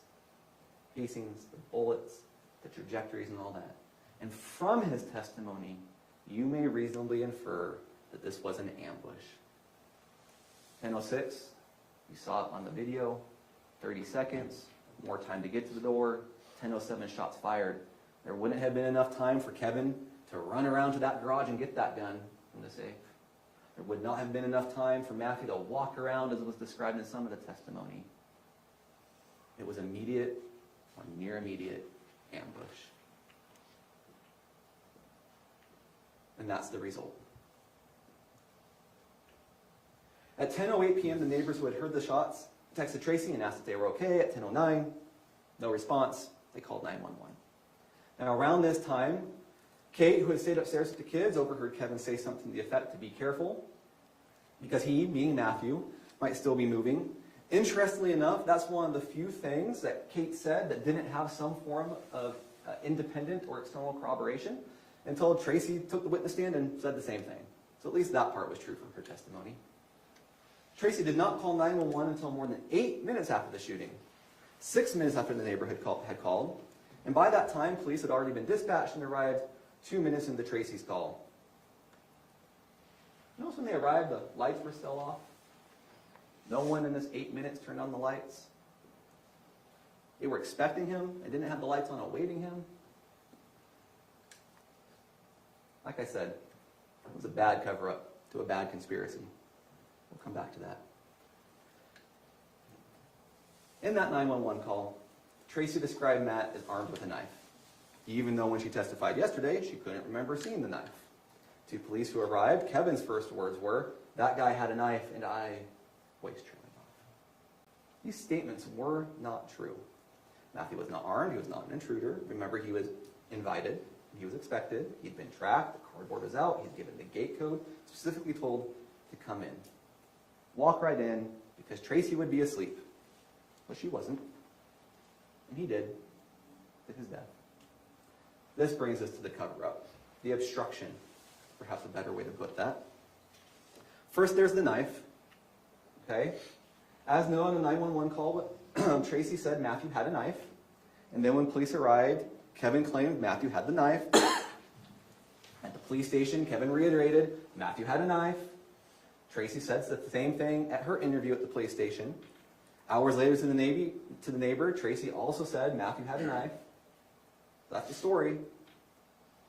A knife, as you can see, was found in Matthew's hand, but that knife was planted. There are numerous pieces of physical and forensic evidence that show this to be the case. Let's start with the photo. Just to start with common sense. Does that look like that knife in these conditions was planted? Or that he'd been holding it all along? Now, as you consider that, consider this evidence. That knife is in the wrong hand. Matthew was left-handed. That knife is in his right hand.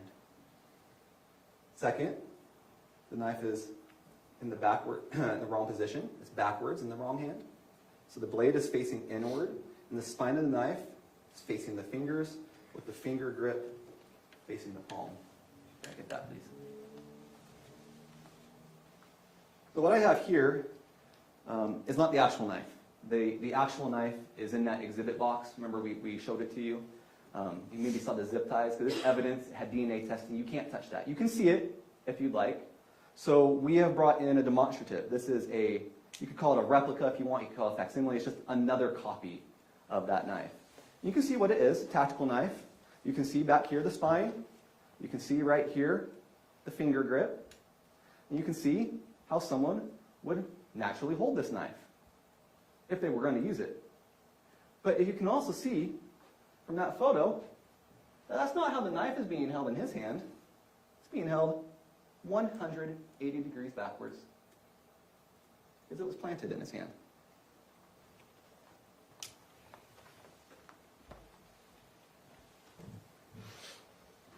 Consider the blood evidence that was discussed. There was the discussion of the blood pooling and the patterns. To be honest, the photos are somewhat graphic, and I'm not going to show all of them. You have all the ones that were admitted into evidence, and you can review it for yourself. But you can see enough here. There was blood pooling near his shoulder. There's no blood pooling under the arm, where that gunshot wound is. Blood is everywhere else but where the arm and the wound is. And that tells you that arm had been moved. Then there's the medical evidence. Matthew had been shot through his arm near the wrist. We had a discussion where the gunshot wound perforated the skin, the tissue, the ulna bone, and the flexor muscles. Do you really think Matthew would still be holding that knife after being shot 7 times, 1 time in the wrist, running down that hallway away from Kevin, and falling face first on the ground? And fifth, we know that the knife belonged to Tracey. I've reiterated this, and I'll keep reiterating it. Believe Kate to the extent you can corroborate Kate. Okay? Now, Kate did testify. This is Tracey's knife.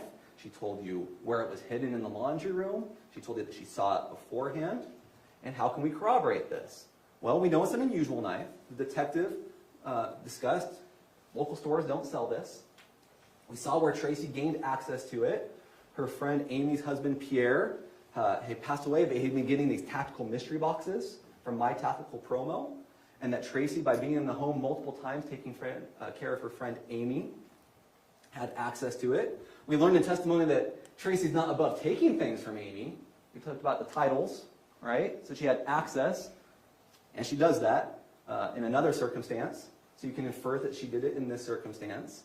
And we know from the Facebook posting by mytacticalpromo.com that it is that knife. And then there's the DNA evidence, where, there's a lot you can say about DNA, but what you can say is there's very strong support that the DNA on the knife belonged to Matthew and Kathryn, or Matthew and Kevin, and Matthew or Tracey. Point of that is, you may not know which of the Grist family members planted that knife based solely off the DNA, but you know it wasn't handled only by Matthew. And you know someone in that home put it in there. Okay. You also heard the expert's opinion that it was planted, right? Consider that for what it's worth. But you already know it from your common sense, from these factors that we just went over, that Matthew was not holding that knife when he was shot, and he was not holding that knife until Tracey and Kevin put it in his hands.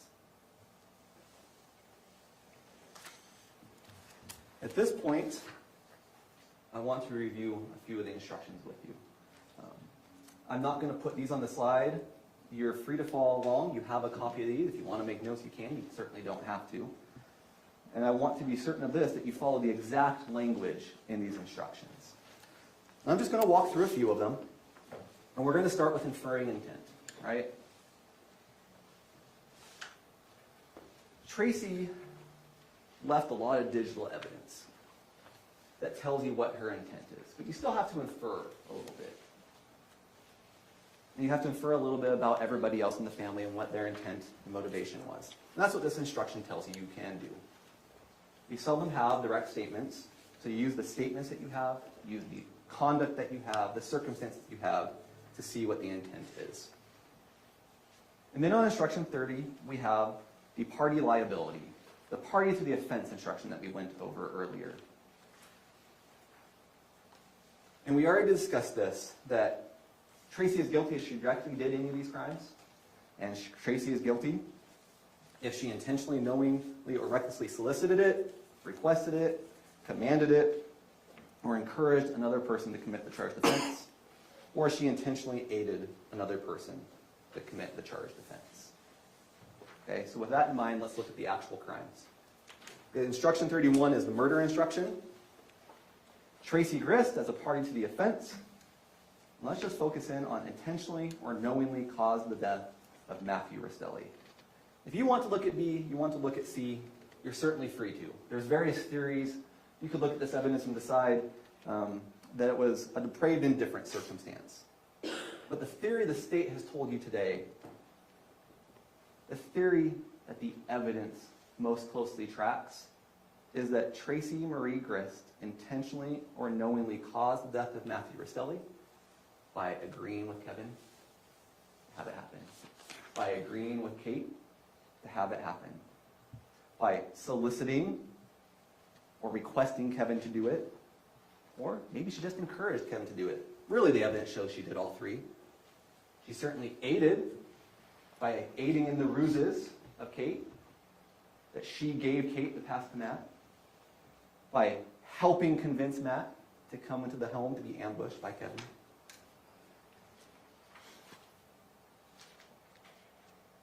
Then we look at instruction 34, conspiracy. The only one of the charges that is not a party to the offense charge. On this one, a little bit more simple in some ways.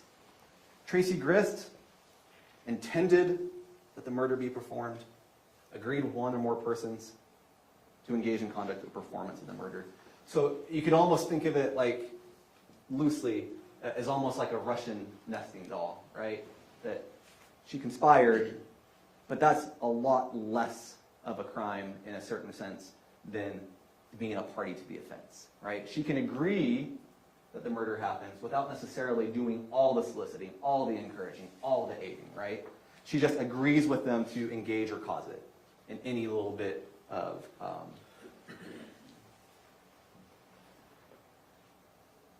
should probably rephrase that slightly differently. She agreed and then took a substantial step along the way towards committing it. And the substantial step could be a little bit or far less than the party to the offense soliciting or encouraging or aiding. Then we have the obstruction of justice, back to the party of the offense. And you know, we have this, and it's a little bit lengthy, but I want you to compare that to 36 while we're doing this. So Tracey, as a party to the offense, had the intent to hinder, delay, or prevent the investigation, the apprehension or prosecution, conviction, or punishment of any person, regarding conduct constituting a criminal offense, and then did one of these three things: altered, destroyed, concealed, or removed, made or presented or used anything known to be false, or provided false information. 36 makes this easy by putting that in plain language, what that means. What that means is, did she plant the knife, or was she a party to the offense of planting the knife? And or did she make an untruthful statement to 911 or the police about Matthew Restelli having the knife before Kevin Ellis shot him? And then we have instructions 37 and 38. They are substantially the same. They are both the offense of commission of domestic violence in the presence of a child. Count 37 represents Steele being upstairs in the bedroom when Matthew was shot. 38 represents Cheyenne being in the bedroom upstairs while Matthew was shot. And 39, instruction 39 just simply points out that no one is disputing that Matthew and Tracey were cohabitants. One more thing I may want you to look at on the obstruction charge before we move on from the instructions. That is for planting the knife or the lies. And I want you to consider on that one Tracey's conflicting stories about the knife. You can see the evidence for yourself. There's no way she didn't see the knife. But think about the conflicting stories about a related point to the knife. She told Diane that she hadn't checked the pulse. She told 911 that Kevin had checked the pulse. And then her testimony is that she had checked the neck and the wrist twice. There's no way that she leaned down to check the neck or the wrist and didn't see that knife. On the other hand, there's no way that that knife was in that hand until she and Kevin planted it. So members of the jury, we're reaching the end here. Are you firmly convinced that's the standard? Are you firmly convinced that Tracey is the reason for or cause of Matthew's death? Are you firmly convinced that she did one of these things: solicit, request, command, encourage, or aid the murder of Matthew Restelli? I want to end with the words of her co-conspirators. There were three persons involved in this murder: Kate, Tracey, and Kevin.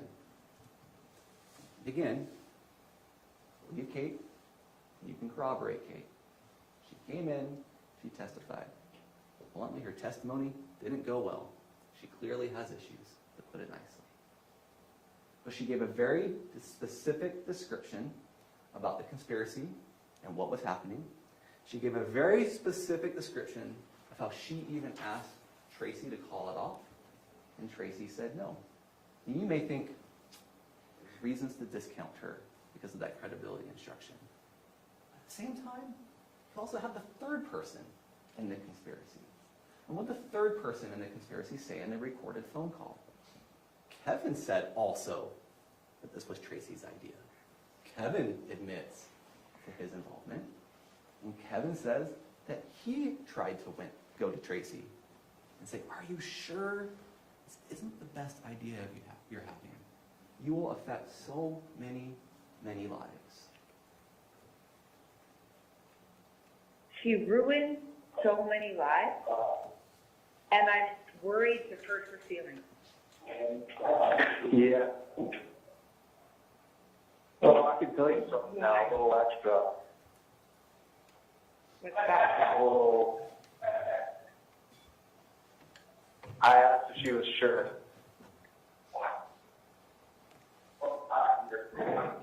She was sure? Mm-hmm. Because she was like, tell me anything about all this stuff that happened. And I was like, are you sure this is exactly what's going to happen? And I'm like, she's scheming and doing all this. And she said yes. And she beat Cheyenne. That was her response. Or he beat Cheyenne. Oh my God. I never wanted to hear. I'm sorry that I wanted to tell you that for so long. No, I know. I can't even imagine. And I That's feel so like sad. I still bear so much of the blame too for all this. And that makes me so mad that she's caused you to have to live with this. I mean, Like it's, I could have done something different. I should have started off, but I should have said no. yeah. Yeah. But your mom should have never asked you that. You should have never had to have to say no. The same person who planned this is the same person who baked cookies. It's the same, like, And that's wild. Like, she's the one who made me my chocolate chip cookies without chocolate chips. I know, Yeah. and blueberry muffin cakes for your birthday. Yeah. Fine. But this is what she wanted to do. This is I mean, she had to know there's consequences. She had to. I just don't think, she just doesn't think far enough ahead. She never has. And I think she just is so used to getting away with everything, she just, I literally warned her. I said, this will change so many lives. You won't even know how many lives it's going to change. oh my God, you said that? That's, wow. Yes. I said, this is a decision you can't take back. I said that to her. Wow. Kevin. Yeah, so there's that. You are the voice of reason that we all wish we could have, like, seriously, that's what Rachel and I were talking about, like, the reason she didn't want to tell us is because she didn't want to hear our opinion. But you gave her the opinion that we would have given her. Like, you,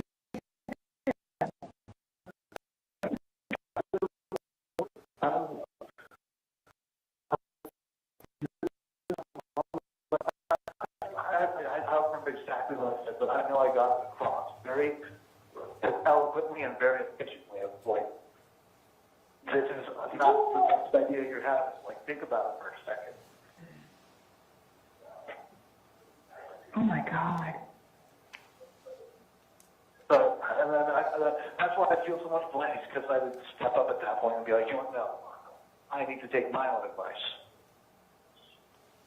Yeah. I trusted her.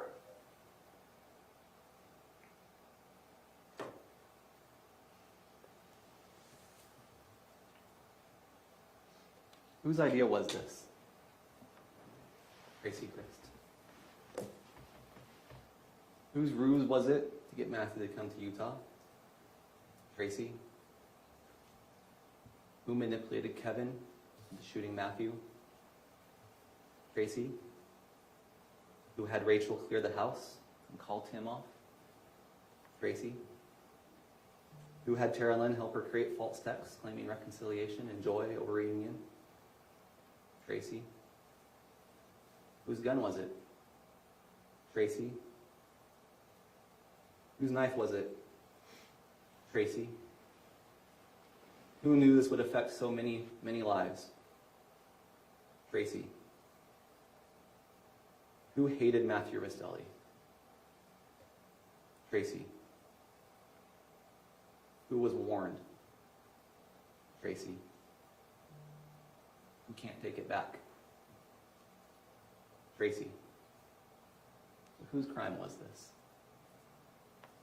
We ask you to find Tracey Grist guilty of murder for causing the death of Matthew Restelli by encouraging it, soliciting it, requesting it, and aiding it to happen. Guilty of conspiracy for agreeing with Kate and Kevin to end Matthew's life. Guilty of obstruction for planting the knife and lying to police. And guilty of 2 counts of domestic violence in the presence of a child. For having Matthew killed while his 2 small children were asleep upstairs. Thank you. Thank you. Mr. Basemeyer.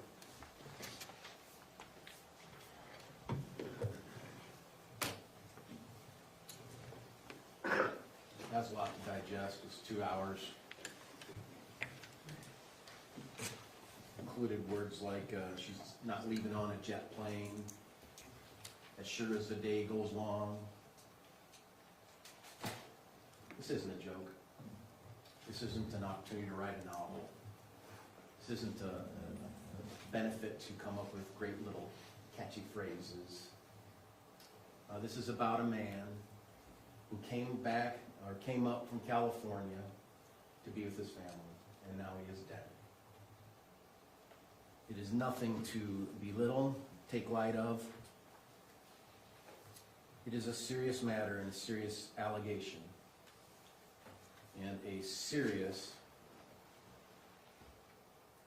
and devastating loss. When you listen to the phone calls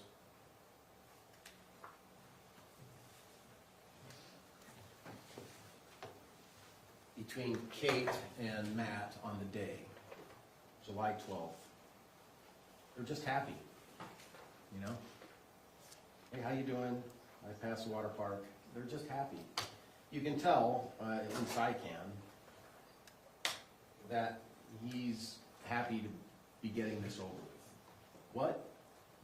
Of the separation between him and his kids, his babies, and,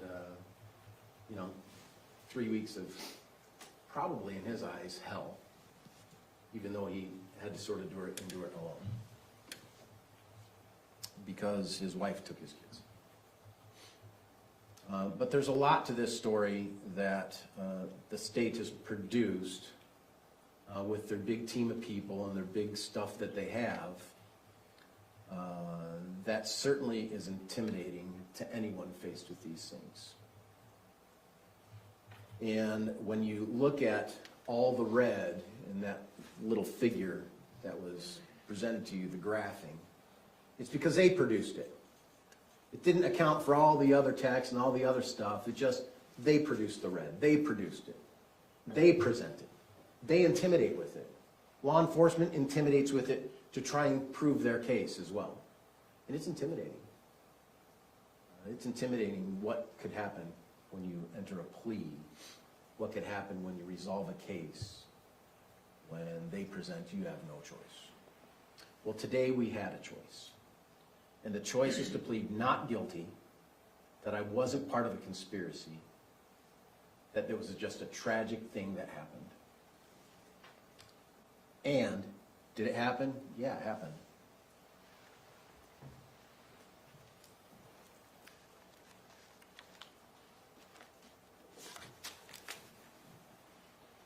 In my opening statements, I said that the state had a narrative, and Kate was required to follow that narrative. And Kate came here and testified about a big plan. And I referred to it as a messy plan. I was mocked for saying that, frankly. This is a crazy plan. This is ridiculous. This is a plan where they had an idea back in January or February to murder Matt because he doesn't want to go to Disneyland, or in May to murder Matt because he said that Tracey told Kate that she used the smoking camper too much, or that Tracey said to Matt, I want the kids to come for the summer California, and he got mad about that. The reality is, and I think the truth is, and that's what you're here to really weigh out, this has been a volatile family regarding Matt and Kate for a long, long time. Not just a year, not just since 2024, but 23, 22, 21, 19, 18, 17. I mean, these have been volatile about the relationship for a long, long time. It was known to all the family members, every single one. Tim referred to himself as a peacemaker or a peacekeeper. Why do you have to be one unless there's not peace, right? Do you have a family peacekeeper? I guess we sort of do in my family, but we really don't have this kind of need to keep peace. I'm a grandpa. I got grandkids. I got in-law kids. I love my grandkids. I love them all. It's great. But the truth is, sometimes I need to tread a little lightly with some of the things I say to my kids. Sometimes I need to tread a little lightly with some of the things I say to my in-law kids. Sometimes I need to tread a little lightly with my little guy who's my little grandson, just because I want to make sure we continue to have a good relationship. Because I love them. And I know all of you know that to be true. You just sometimes have to tread lightly. Sometimes, believe it or not, my kids don't follow my advice. No matter how logical I am, and believe me, I think I'm very logical. But they just don't, because they think they're smarter than me, or they think they have better knowledge about something than me. Sometimes it's really important. Sometimes it's, hey, you need to maybe treat your wife a little bit better. Yeah, those conversations actually occur in my family. They occur between my wife and me, too. So, you know, it's an ongoing process of trying to get things better. But that doesn't lead to some huge conspiracy about murder when nothing said today talks about the fact that the killer is Kevin. Kevin killed a guy. He shot a guy 7 times. And that officer's testimony, that expert, he talked about how he's trained that you have to unload till the object is not moving. They're trained that because this inclination is not to do that. The inclination is just to shoot. But we never heard anything about Kevin being high on cocaine today. We never heard about Kevin being out of his mind on the impairment of a controlled substance, because that doesn't matter. You know, that's not really a fact. That's not a fact to be considered, I guess. It's a consideration for me, because it makes me think that that guy's not thinking right, that that guy is not thinking properly, that that guy's impaired. Cocaine is a big drug. It's a big drug. Not discussed. Doesn't matter.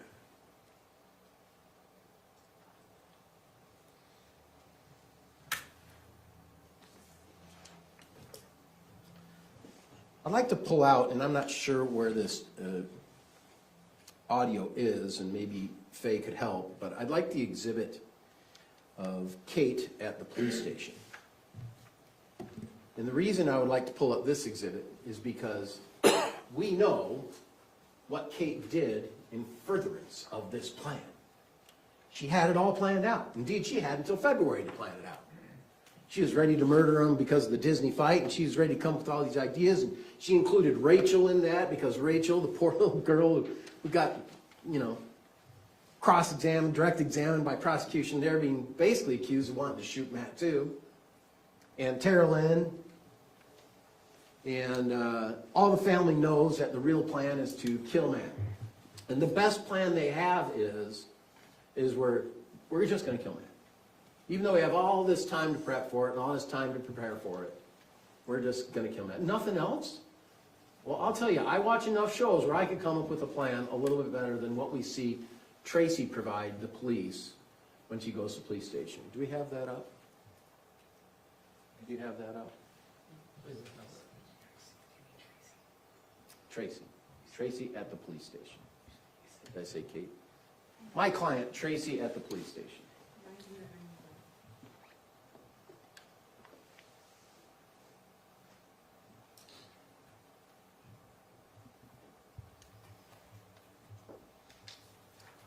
As you might remember, Tracey was on the front yard. She was talking to law enforcement a little bit. She had her phone in her hand. She testified that she called a police officer. That's probably not true, because everything Tracey says is a lie. Tracey probably didn't call the not police officer, the lawyer, because everything she says is a lie. However, the lawyer appeared when she wasn't allowed to use the phone any further. So maybe it was true what Tracey was saying, right? She did call the lawyer, and the lawyer came. If we can hit play.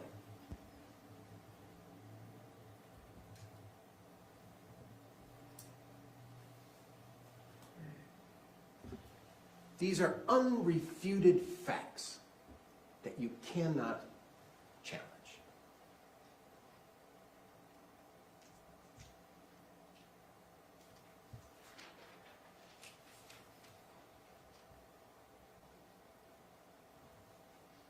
My supervisor did someone just for the meantime. Didn't want us to take your phone just for right now. They took her phone. So we'll get it back once we're done. If you need to make a phone call, so we'll give it to you. So I know that you had mentioned that you may want to talk to a lawyer friend that you have. So even if you are arrested, doesn't mean you're in trouble. We can pause it right there. Now this is part of the plan. This is the great plan between Kate and Kevin and Tracey. Right here is part of their plan. You can hit play.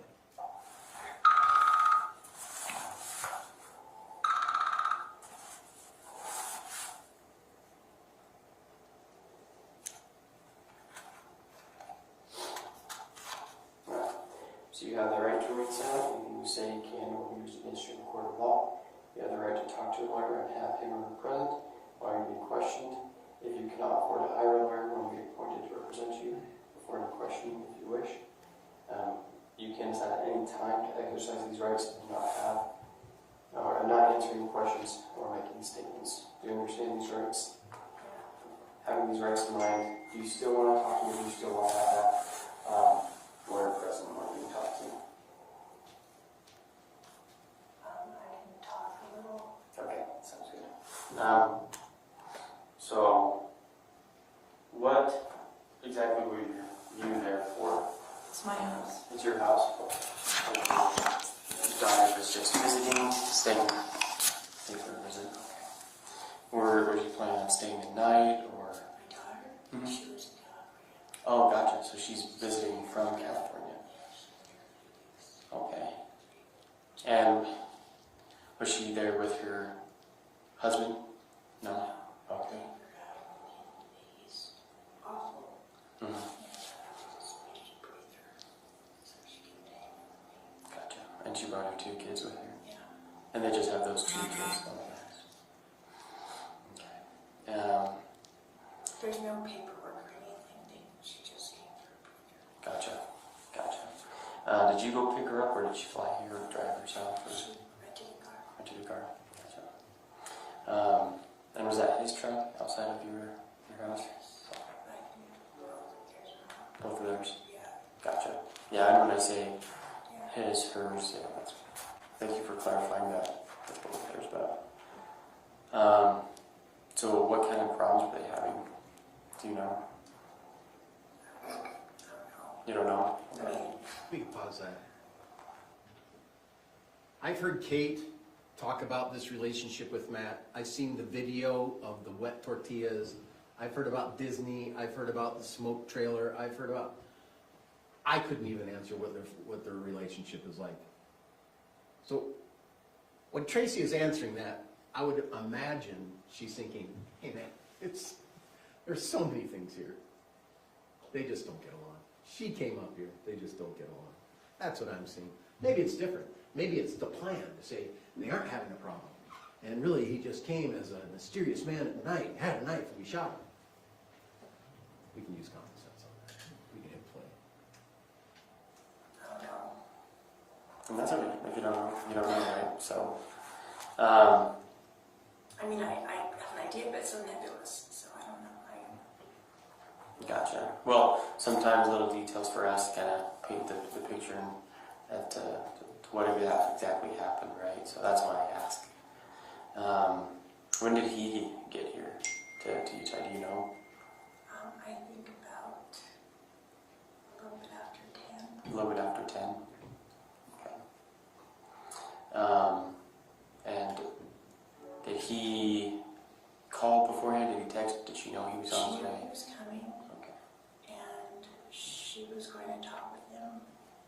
And I was in the kitchen, and next thing I know, he was in the kitchen. He's like, hey, I go, hi. Do you know if they had a conversation before? Or? I have no idea. Okay.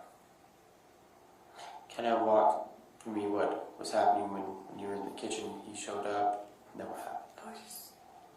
I was in the kitchen, and I was sitting on the counter, because I do that, it's in the corner. Mm-hmm. And he said hi, and then he walked into the other room, but he was acting different. Mm-hmm. What do you mean by he was acting He was different? just,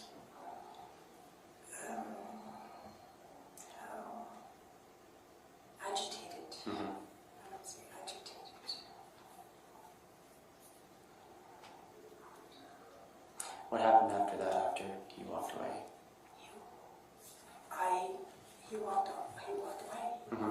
he said, is Katie upstairs? And I said, yeah, she'll come down. That's the last I heard gunshots. But no more gunshots now. Mm-hmm. And they're already been really fired. Except for something. Gunfight. Okay. And what were you doing when you heard the gunshots? Just sitting on the counter. Just in the same spot when you walked in? Yeah. Okay. Well, what did you do after you heard the gunshots? I ran into the bottom of the stairs to go check on my daughter. I thought something might happen to my daughter. Gotcha. And what did you see when you went down the stairs? On the ground, laying down, face down.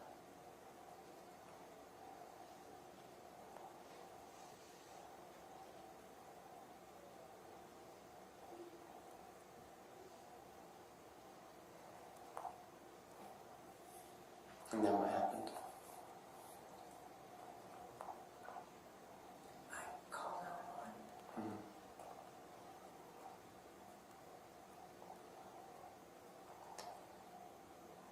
What was your daughter doing all when you came downstairs? When I came down, it's my... Yeah, when you came I down went the stairs. upstairs. Oh, sorry, my apologies. I misunderstood. Do you know who this is? This is the family attorney. Oh, gotcha. Hey, We're talk to here for you. Kevin. Talk to Kevin. Okay. Kevin. So, could you take him to Kevin, please? Yes. There you go. Is that the guy that you were talking about? Oh, perfect. There you go. He's here. Do you want him present? No, Okay, present. perfect. Sorry, I thought you had said that you went downstairs. Gotcha. So you went upstairs to see you when you heard the gunshots. My apologies, I misunderstood you. No, everything happened on the main floor. Mm-hmm. As I went in the hallway, and then I went upstairs, and I just said, stay here, don't come downstairs. And I went downstairs. And that was to... My daughter Katie, Okay. because I didn't want her to see. Okay, I'm going to just... Because obviously I was confused somewhere, so I'm just going to back up a little bit. Kind of run me through you sitting on the counter in your kitchen, hearing the gunshots, and then what happened after that. I went and looked in the hallway. Mm-hmm. Or I went to the bottom of the stairs, and that's the hallway. Mm-hmm.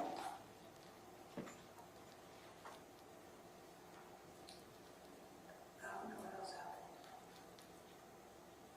So after you went to the bottom of the stairs, then you went upstairs? And Yeah, and I What's your daughter? she said, what happened? I said, just here. Just don't come downstairs, please don't come downstairs, please don't come downstairs. I don't want her downstairs.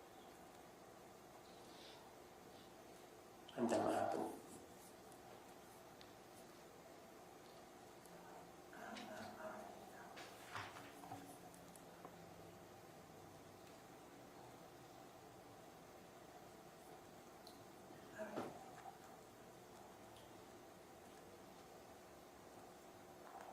I know I called that a lot. Mm-hmm. And they asked if I had to see her on this. Just looking at him on the ground.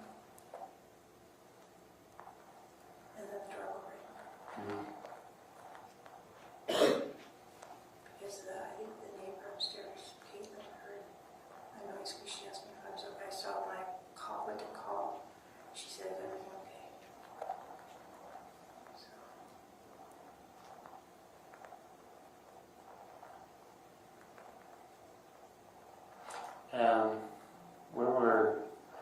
What's your daughter's name? Sorry, I don't like referring to her as your daughter, Katie. Okay. And you probably mentioned that, but I heard Caitlin and I didn't want to get confused.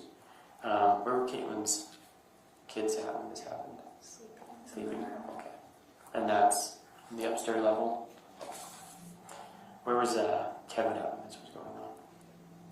I have no idea.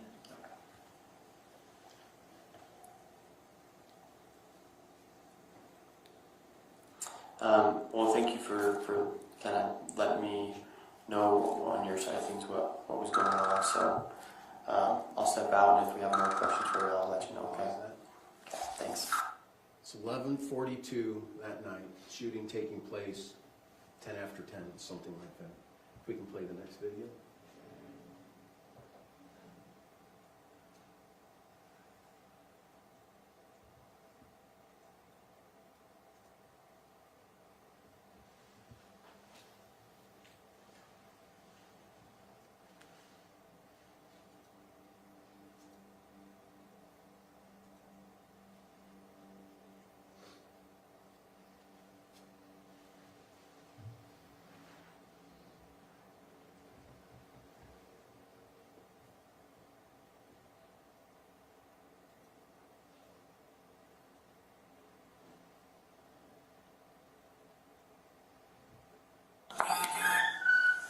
Thanks.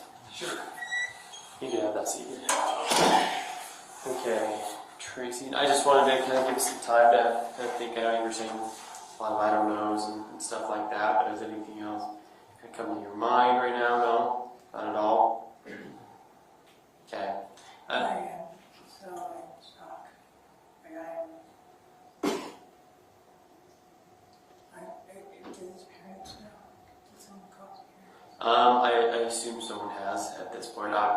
I've only been here with you, to be honest, so all that information I don't even know myself. The only information I know is kind of what you've told me, and that's about it. So. Or is Katie here too? I believe she is, and with her kids came with her, yeah, so they're not alone by themselves. Where's Rory? We're going to Rachel's house. In Ogden? Uh-huh. Okay. I don't know. Is that That's another another kid? kid. Rory's my daughter, Rachel's Yeah, just my down other there. daughter. Gotcha. Okay. So just to be like candid, I kind of feel like you do know a little bit more than you're letting on. Nope. Yeah. It was, he appeared, And and I I was in the kitchen. And I guess did I'm that. more talking about with kind of stuff with Kevin. With Kevin? Nope. Not at all. No idea where he was. No. Okay. Okay. Well, again, honestly, it's the best policy. I'm telling you, I almost know nothing. Okay. She schools me on being honest. Well, good. We always need someone looking after each other, right? To be honest and forthright, right? So, and again, that's just kind of the vibe that I'm getting. So. And I've told her Mm-hmm. that the most important thing is to be honest and truthful, and we can decline to answer if we want to, and she will do that, but she's not, so far as I know, withholding anything. Gotcha. Okay. Well, I just wanted to come in here and see if you did remember me, because again, like I said, I know you were saying like a lot of I don't knows, and so I just wanted to see if you remembered anything else and talk you with a little bit, but nothing comes to mind at all. I interacted with Matt for like maybe 3 seconds. Mm-hmm. And I didn't see Kevin. And Matt went around the corner, and by the time I don't even know, I didn't see anything. All I heard was noise. What were the noises that you were hearing? The shots. That was the only Yeah. noises. There's no conversation, no confrontation at all. Not that I heard. Gotcha. Have you been to the house? Do you know the layout? I haven't, so This is the plan. 3 months in the making. This is the plan.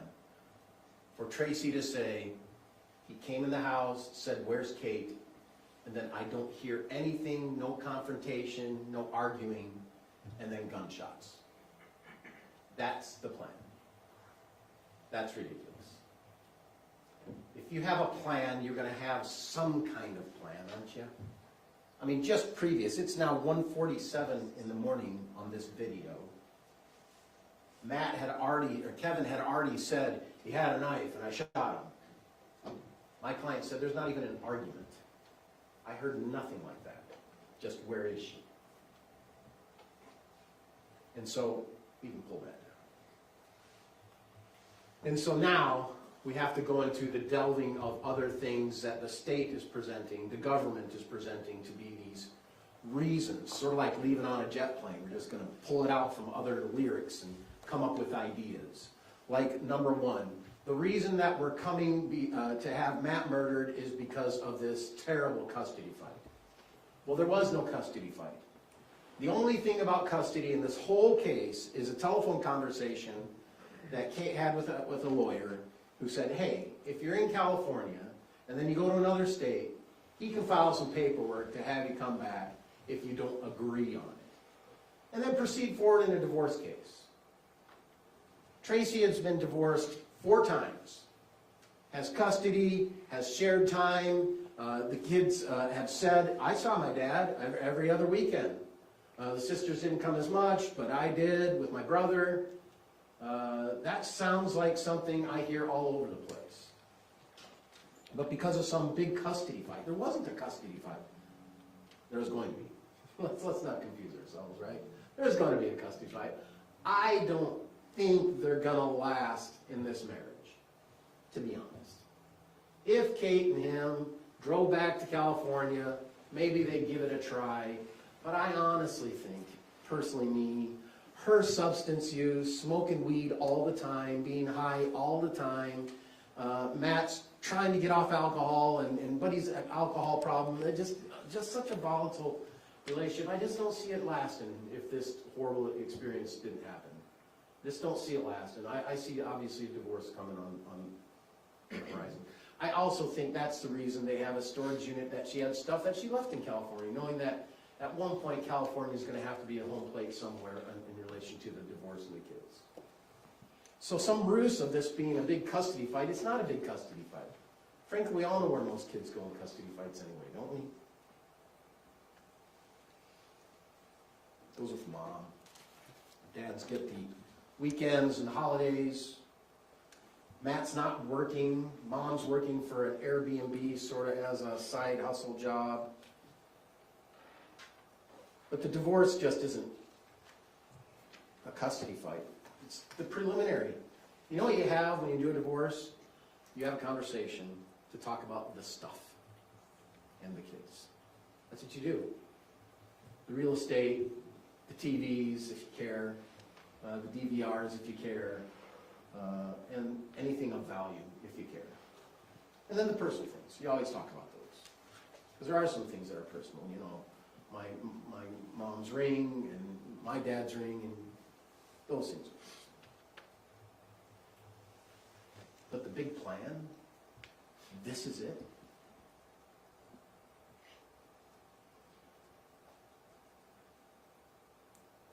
My client is referred to as the hub, right? And the kids are the spokes. And she's the conspirator trying to get all of them to be included. I don't think that's what you heard at all. We heard in the closing that they had time to stage the scene.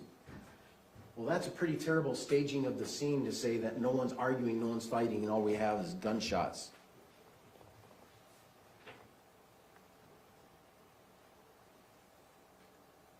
And the question was the final straw in the battle between Mom and Matt, Mom being Tracey. They had a Disney battle because Matt, and the exhibit's there for you to see, Matt was going to decline the Disney trip, and because he declined the Disney trip, the 2 little kids aren't coming either. Well, guess what? They went to Disney. And they had a fun time. And it was a good time. Now, there was an incident that Tara Lynn saw where Matt was abusive towards his kids. But over the time of the Disney, everyone had testified it was good. Everyone got along. Now, before that, Matt was very angry at Tracey.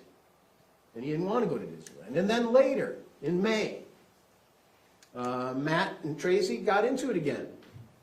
As Tracey testifies, she testifies that I talked to Matt about coming to Utah with Kate and the kids. Matt did not like that idea. We needed the money to stay in California. Kate needed to work. I guess Matt was trying to work. I don't know. Just seemed like that volatile relationship, right? And then the text, where Kate says, hey, Matt said it's okay if you come here. So the scenario of that is all pretty simple. Tracey had a friend, Amy, whose husband died. She was an invalid in a lot of ways. All of her kids knew this person. She'd known him for 38 years. Tara Lynn had been there. Kate had been there. People had been there to Amy's house. And my client flew in. On the way to flying in, and you look at the text, look at the times. I'm getting on the plane early in the morning. A little bit later, after she said, I'm getting on the plane, Kate texts, Matt said it's okay, you can come over to the house. And my client spent the night at the house. So this, once again, plan of, Disney, she wants to kill him and strangle him, and then in April or May, she goes and spends the night at the house and spends time with Matt. This relationship, torn apart a little bit, patched up a little bit, sounds like family, doesn't it? And it happens. It doesn't resort to a murder. But it happens. And so Matt said, yeah, come to the house. And so she did. She spent time at the house. Then had the conversation with him. And then he accused Kate. Let me get this right. He was mad because there was a conversation about Kate spending too much time in the smoke truck, in the smoke camp. And Tracey says, he's lying. That's not what I talked to him about. I talked to him about going to Utah, which is probably not what Matt wanted Kate to hear. So I had to give a reason why he's ticked off at Tracey. But is that surprising? I mean, if you think about Rachel had said, we'd always had a confrontational family life between Matt and Kate and us. Tara Lynn, the same thing. We've always had a confrontational family life with Matt and Kate and us. Even Tim, I had to be the peacemaker because Matt and Kate and us. It's a common theme. Everyone knew. It was just a hard marriage. And that video that we showed of those two just battling about the stupidest thing. It was very normal for them. And the whole family knew. But they got over it. Indeed, they got over it enough that they're going to go to Las Vegas, Matt and Kate, go with Diane, Matt's mom, and spend some time in Vegas, but then that got canceled. And it got canceled because they just weren't getting along. And Diane probably just didn't want to be around that volatile relationship. And frankly, it seemed obvious Kate was ready to call it. Kate was ready to go. Shortly thereafter, Kate did go. And that was a big plan. It was a big plan. It was a plan to go and murder him. No, it wasn't. It was a plan for Kate to go and talk about, how am I going to get this divorce thing figured out? Indeed, in June, after Kate got there, you saw a text today where my client sent to Tara, can you talk to her about talking to a lawyer? I think the day was June 29th. He's talked to her about talking to a lawyer, what she should say to a lawyer. I think the reality is, I'm not going to trust Tracey to have much conversation with the lawyer, to be honest. She's so sweet, she's high all the time, she's volatile, she's all over the place. You saw her in the stand. Tracey used to have a much more demeanor about herself to be able to handle a good conversation. So, is it uncommon when these guys talk every day anyway to say, hey, you talk to her about having a lawyer? Yet that gets construed so that the narrative of the prosecution can imply it's a big plan. So you can follow that narrative to make sure the narrative is followed.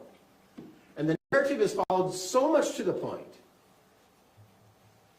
that it becomes unbearable. Unbearable for Kate. She realizes with all this narrative and all of these things backed into a big web where all these colors are pointing to her. You can just imagine when it's pointing to Kate, all the colors in this spreadsheet are all red. Look, Kate, you. Look, Kate, you. Look, Kate, you. You're red, you're red, you're red, you're red. Look what you did.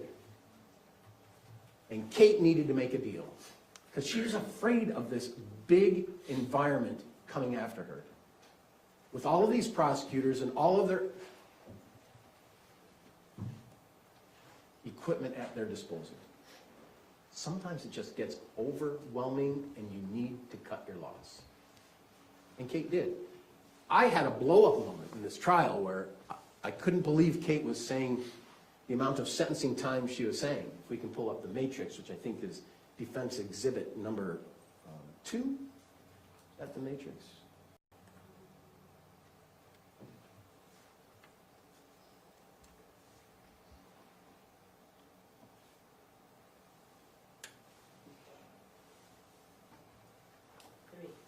Three. So I lost my stuff for a minute, and I had to ask for a break, and I had to leave the room. I had to go get my stuff so that I could really, honestly, help Kate be honest. Because at the bottom of this box, it shows 108 months. You could show the bottom of that box. Her life, she wouldn't agree to that. No, it's not 108 months. It's for life. If you look on the left side, aggravated murder, 300 months, category 1. First degree murder, 240 months. We all know what Kate was charged with. She was charged with first degree murder, and she ended up with a deal of second degree murder. 10 years off of her sentence. But there was a caveat. And the caveat for her to get 10 years, because Kate's 40, for her to get 10 years, is she had to tell the truth to the prosecution. That was a caveat. She had to tell them their story. And so as part of that, she came up with her proffer of evidence letter. And that's an exhibit too. In that proffer of evidence, she talks about never talked to Kevin, never did this, never did that, but yet we had a plan. It was just nonsense. Indeed, not only did she have to have a proffer, which her attorney provided for her, but she also had to give an interview. And when she gave the interview, it didn't go well. And the reason it didn't go well is because police told her, you need to be honest.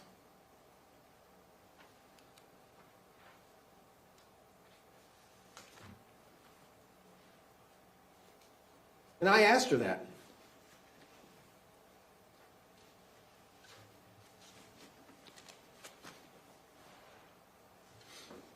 But you had to do something with the plan for him to come to the house.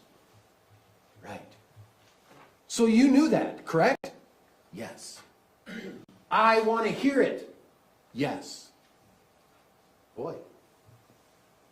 I made sure he would come inside the house. Yes. That part of the plan? Yes. So even in an interview where she's there to tell the truth and give justice for Matt, give justice for her kids, the officer says, I want to hear it. Well, why do you want to hear it if she's saying it? It's because she's making up whatever plan you're telling her to make up. And she'll agree with it. Because she wants the 108 months. She doesn't want the 240 months. She's willing to do that. It's unrefuted. Unrefuted evidence that she said that the officer said that. I want to hear it. And then, of course, at the end,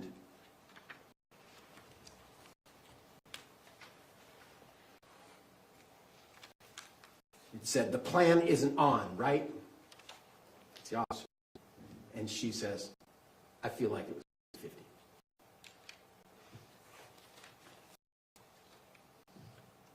She was just willing to say what she needed to say. She felt overwhelmed by what was against her, by a team of lawyers, by a team of law enforcement, by texts. She was overwhelmed with it. And she had to take the deal. She wanted to get out of, and she wanted the 100. She wanted to get out of, and she wanted the 108 months. Well, she declined it for a time. We took the break, came back, and I said, didn't you say that you were getting this deal for 108 And she talked about, well, I'm in prison now, and things are different now.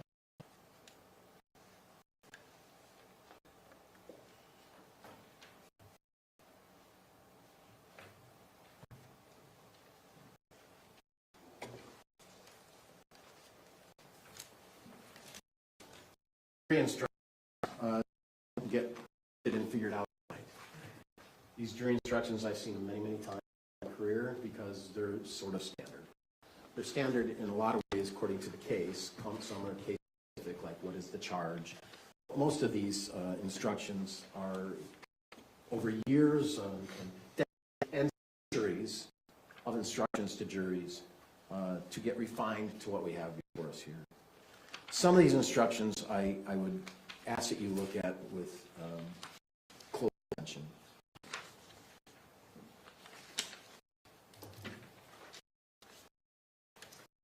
Number is the reasonable instruction. Just for a very quick, I know what's going on, evidence.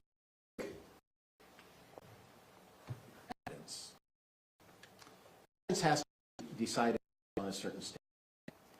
And there's many different standards depending on the kind of case you have. A lot of people don't really realize this, but being a lawyer, I went to school.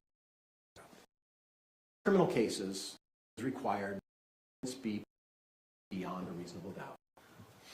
America with TVs, we've heard of that many, many times. But there are many cases that do not require reasonable doubt. But we want a level of proof possible to ensure justice is served. Because we don't get as a community, as a form of giving, but there are other cases. And so going down the tier is usually, you have to have clear and convincing evidence if you want to have kids be, but to have the kids be taken away in shelter and provided foster care at the time. Unreasonable doubt, but you need clear and convincing evidence. And if you get in a car accident, you break your leg, sue the guy appropriately, you have to prove by preponderance of the evidence. And preponderance is sort of like a little bit more than 50%, you know. Just need to prove your case better than they prove their case. And then if you want, if you have some other law enforcement things like a search warrants or things like that, you need probable cause. It's less than preponderance, it's less than clear and convincing, and it's all less than the highest standard of beyond a reasonable doubt. In this, it says, the second sentence, it says, there are very few things in the world that we know with absolute certainty. I always wonder about that, you know. I know the lights are on. I know my car's out there. But this instruction says we know very little things, very few things with certainty. Okay. In a criminal case, the law does not require proof that overcomes every possible doubt. Then at the very end it says, on the other hand, instruction 10, if there is a real possibility that she is not guilty, you must give the defendant the benefit of the doubt. And that's reasonable doubt, beyond a reasonable doubt. If there is a possibility, it must to be defended. Instruction 8 is about witness credibility. Witness credibility is a common witness instruction or jury instruction that most people I are not aware of. Summary, it's as a jury to decide a witness's credibility, whether they're believable or not believable. It's not your job, it's not the judge's job, it's not anyone's job but you, and that's our job. In this instruction, it does say that someone has lied. And this is the last paragraph. You may believe and disbelieve the rest. You may believe nothing they're saying if you think they have lied. In other words, you may believe all, part, or none of a witness' testimony. And I know this case is involved because a code according to the state. I think the testimony was so wise in all of her testimony, and I'll give my reason for that in one very simple question I asked. Did you love Matt? couldn't even say yes to that, even the relationship, because she was planting in her mind she needed to hold that 8 months, needed to the state's position. She couldn't even answer simple. Then why are you dating the guy you don't love him? Why are you having a baby with the guy you don't love him? I'm not talking about during July 4, and I'm specific. Did you ever? She could never say, love Matt. She loved Matt one time. They spent years and years together. Volatile, as I get. But there's just a time when it was, it's what we call the softball, you know. They'll throw you a softball pitch so you can hit a home run. Even the softball she couldn't hit out. She's just so filled with the need to support the position because of all the things that were built up against her. And she did not want to mess that up. She had to make sure. And at the end of her testimony, she basically said about almost everything. And I asked her time after time, isn't it true that you said this and that you said that? Time, she disagreed. And then time after time, she just said, I lied about that. I lied about it. In your testimony, you say, I'm going to get law enforcement and the prosecutor to be true. At the end of your testimony, saying about the whole thing.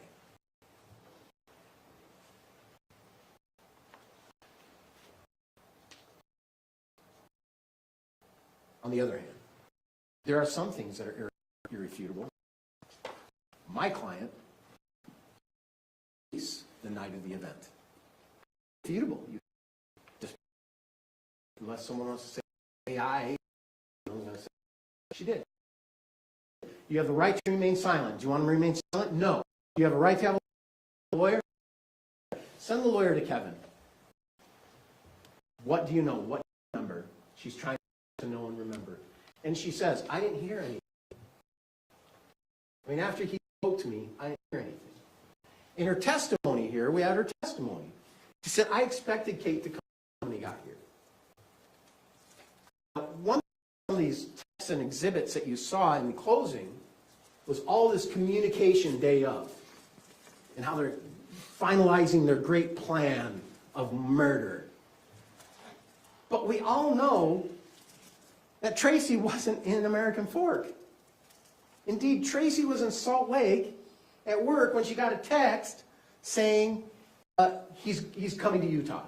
It didn't say we need to get ready. It didn't say anything like that. It just says he's coming to Utah. Do you know why that was an important thing? Because no one thought he was coming to Utah before that.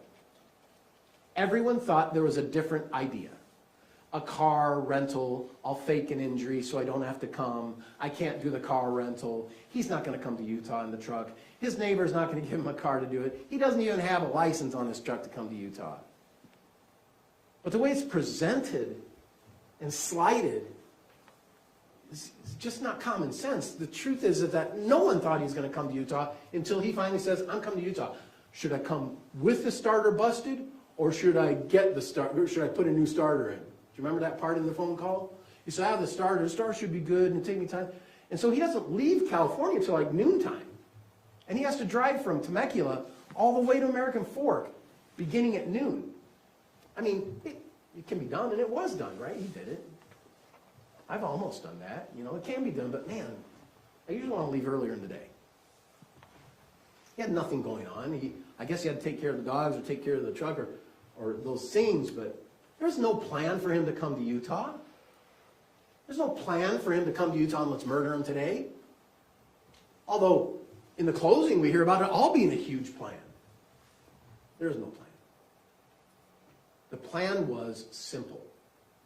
Kate, you need to get off your ideas and just figure out what you're going to do with Matt.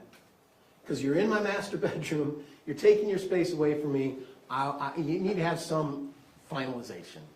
Love ya. But there has to be something done. Because it's not working the way it's working. That's reasonable. Witness credibility. I always like to say closing arguments because I just want you to know that everything I say is not evidence. It's just argument. Even though it might sound like evidence, it's not. It's just argument. And the prosecutors, it's just argument as well. My client chose to testify. She chose to tell you what she wanted to. She didn't have to.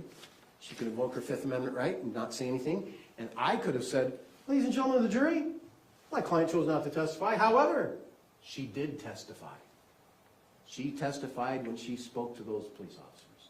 And here's what she will say about that. To tell you, I have a confrontational relationship with Matt, but sometimes it's not.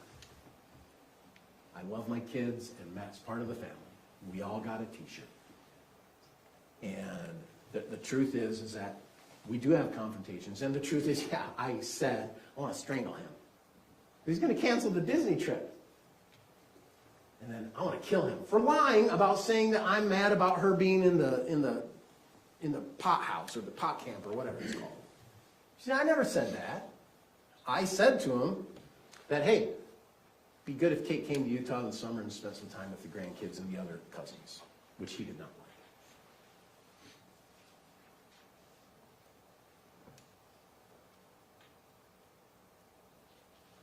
I could go on and on about the lies that Kate provided in not only her testimony with us, but also her testimony in the other case, and also her interview testimony with the officers on June 16th. I could go on and on about that. But I think that's very clear, that her just testimony was filled with fear, non-truth, defeated her own alleged purpose for coming forward of truth and justice, and really falls in the face of fear that she's going to spend a lot more time in prison.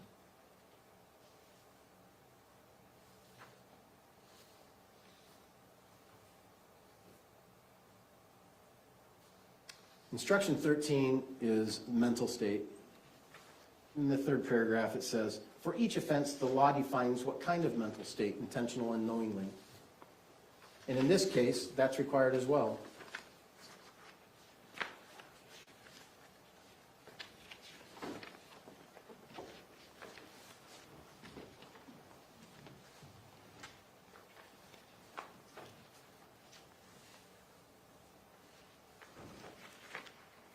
Sorry.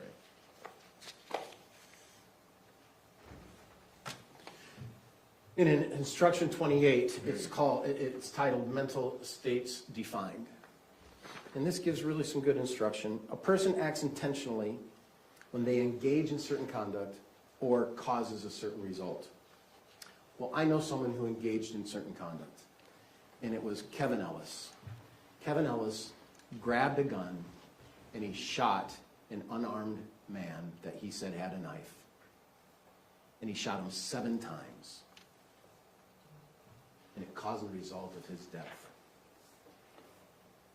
A person acts knowingly if he is aware of the conduct, aware of the particular surroundings, aware that the conduct is reasonably certain to cause a result. My client testified, to be truthful to you, that she was not aware of that conduct, that she was not aware Kevin was intending to get a gun and kill Matt. Indeed, she was hoping that Kate would be coming down soon to greet Matt because she wasn't exactly sure when he was getting there, but he's going to be there soon. And the inference of that intent.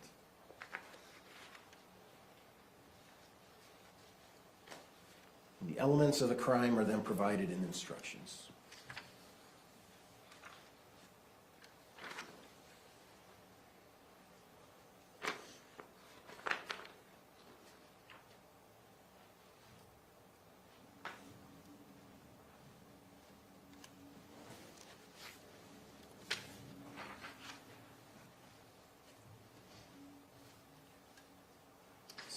Instruction 31. This is the instruction of the elements of murder. That Tracey intentionally and knowingly caused the death of Matt Restelli.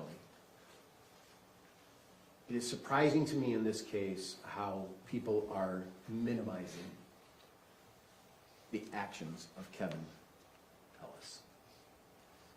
He shot a man, He was high on cocaine. He made lies. And it seems to be minimized in this. In fact, I'll get to that in a minute. Instruction 34 is conspiracy. Conspiracy is if Tracey Grist intended that conduct constituting the crime of murder be performed and agreed with one or more persons to engage in the cause of performance of conduct. The state would have you believe that this is a long-time plan. This is a long-time plan for certain decided well before July 12th, well before July 11th, and that the whole plan on Kate coming to Utah was to murder Matt.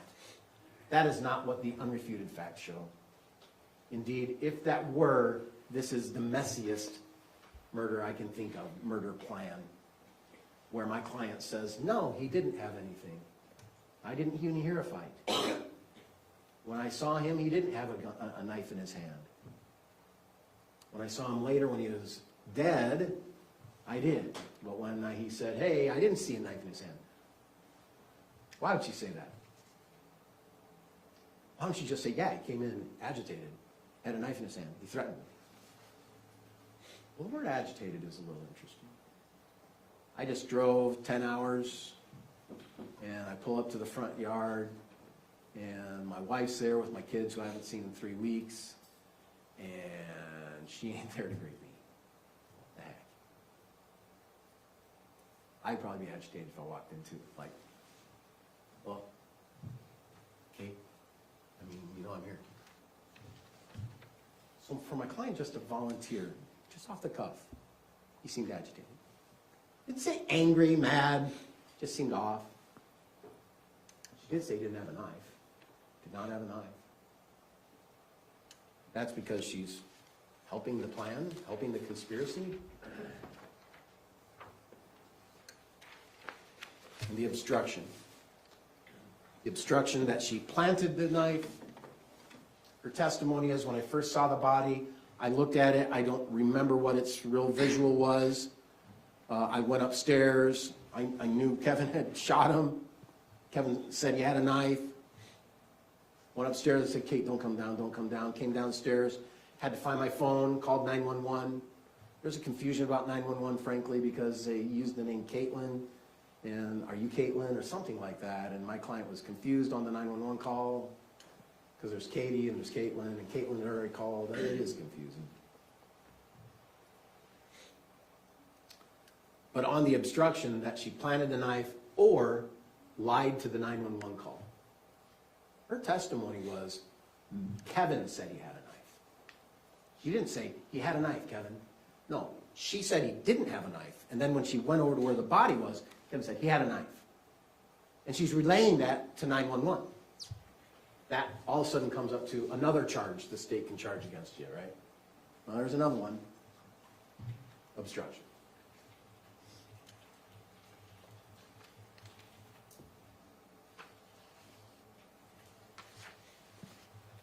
There's another one, unless you follow our guidelines of a plea. Unless you agree to plead to murder, and conspiracy, and discharge of a firearm for Kate. On the elements of murder, that you intentionally and knowingly caused the death of Matthew Restelli.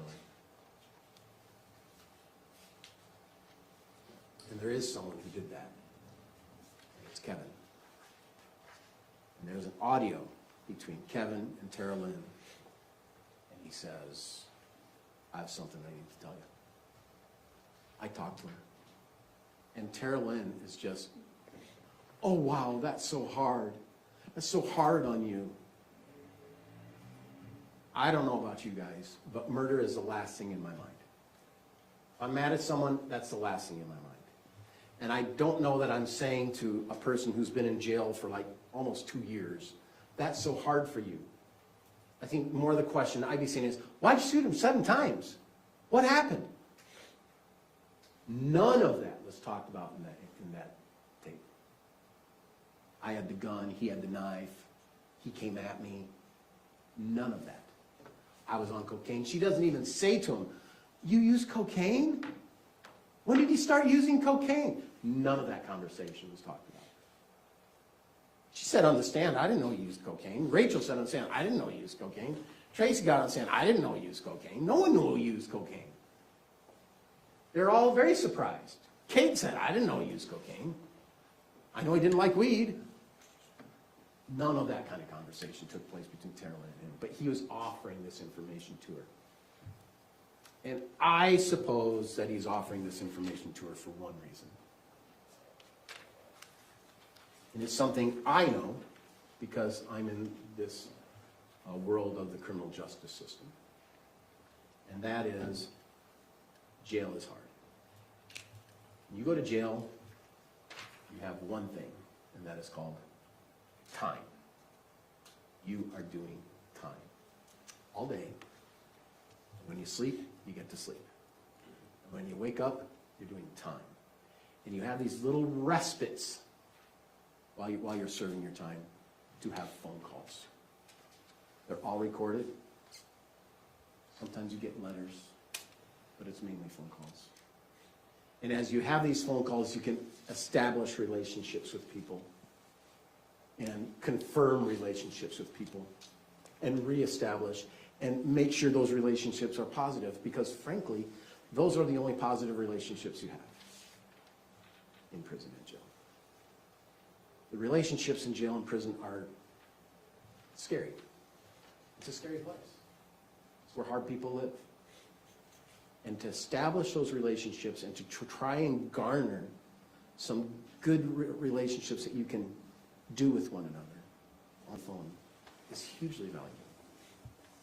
And Kevin wanted to provide his sister a continuation of that relationship so that she'd take his calls, that she'd be available, so that she can just talk to him, so that he can have a reprieve from the jail and prison where he is.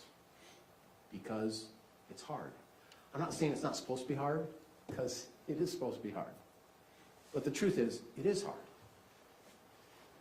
And it's hard because that's what you want. You want to lock people up so they don't have the opportunities to hurt.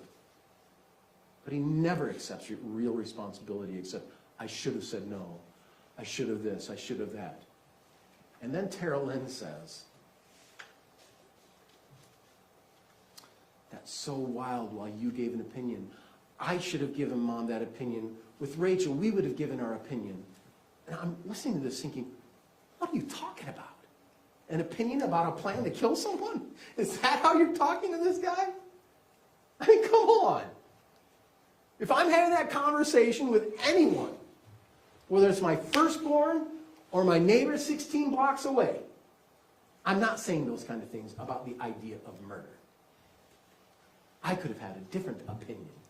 A different opinion? She felt sorry for him. She felt sorry that he was convicted. She felt sorry that he's going through his hard time, because he is. Because he killed a man. Because he killed a man while he was high on cocaine. Because that's what happened. There's plenty of talk of harm. I'm going to strangle him. I'm going to kill him. I'm mad at him. Got my tortillas wet. There's plenty of talk about harm and anger and volatility. But there's no plan to kill Matt. The plan for Matt was to come and have a conversation with Kate, and she is intimidated by the whole process because her name on their spreadsheets was red, red, red, red, red. You're going to do a lifer. And you know what? We'll give you 108. And you've already done 2. No, that's wrong. 108 months, you've already done 2 years. We'll give you that. But you need to give us what the plan is. And what she said, it's a 50-50. That certainly doesn't seem like a plan to me. That seems like you just don't know until a dude on coke decides to grab a gun and kill a man. I would ask that you find Tracey Grist not guilty. The state has not proven this case. What they've done is they've created a huge web to try and create a narrative that they got some people to follow. It's just not what is the truth. Thank you, Mr. Finstar. Can I see you and Mr. Pomeroy up here for a minute, please?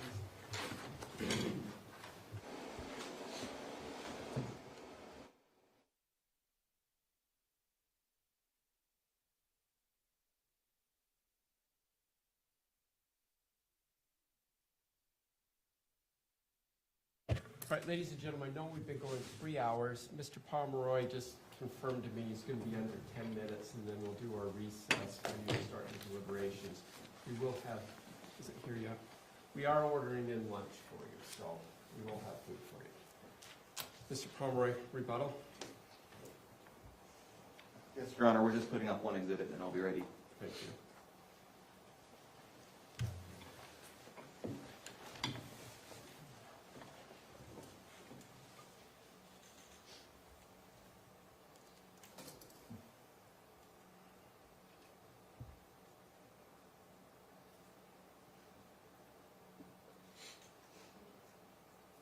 You plugged in?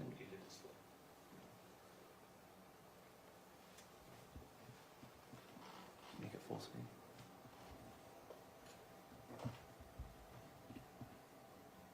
That works. That works. Thank you. So this is Matthew Restelli. It's pretty obvious what he's doing in this photo. It's a wedding photo. This was Matthew at one of his best times in his life. Matthew was a husband, father to 3 children, son to Diane. Unfortunately, in this trial, you also saw Matthew at his worst.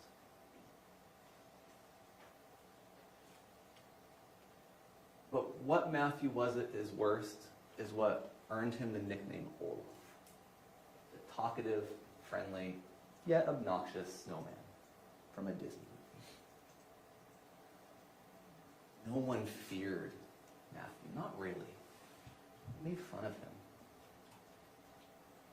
They didn't fear him enough to be that worried when he was coming up.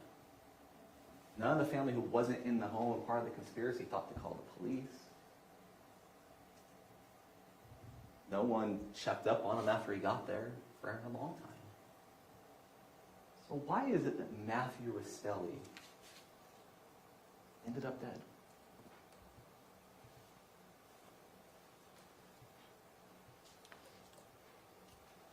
Reasonable doubt is the standard you have to apply to answer that question. The thing about reasonable doubt, it's not imaginary doubt. You can't just say a whole bunch of stuff and distract from the evidence. You have to base it in the evidence. If you have doubt, it must be grounded in that evidence. But when you look at that evidence, you don't see reasonable doubt here. There's a lot talked about the plan.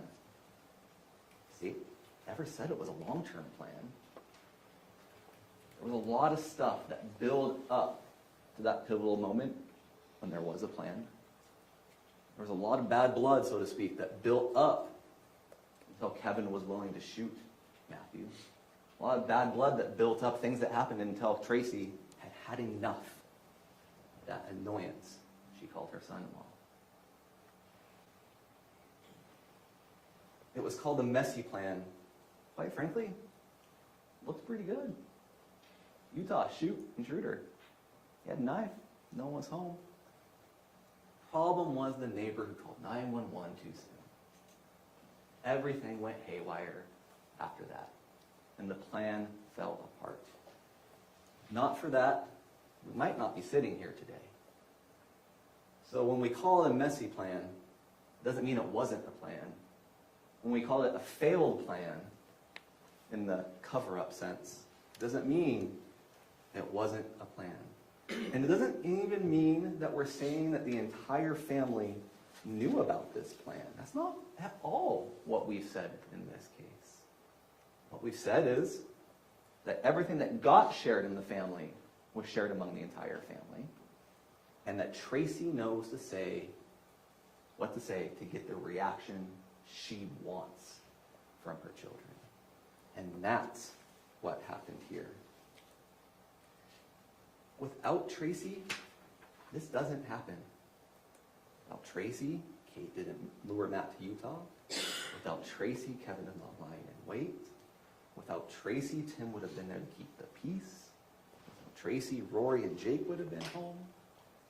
Without Tracey, there would have been no gun. Without Tracey, there would have been no knife. Without Tracey, Matthew Restelli is alive. And to acknowledge this does not minimize Kevin or Kate's involvement in any way. You know, you want to talk about the cocaine? Fine, we can talk about the cocaine. Isn't it a reasonable inference that Kevin did cocaine so he had the nerves to do what his mother asked him? There's a jury instruction that hasn't been looked at too much. Instruction 24. There has been evidence to suggest that persons other than the defendant may have been involved in the crime for which the defendant is on trial. Your duty in this case is to decide only whether the prosecution has proven beyond a reasonable doubt the guilt of the defendant who is on trial. Kate pled guilty. Kevin was convicted. Your only duty to ask if Tracey was tried to this murder. And Tracey was tied to this murder. The plan went to hell. The plan didn't work. And Kevin was mad at her. Exhibit 131. Please tell Kevin that if he is mad at me and doesn't want to talk to me, he doesn't have to. I'm mad at me too.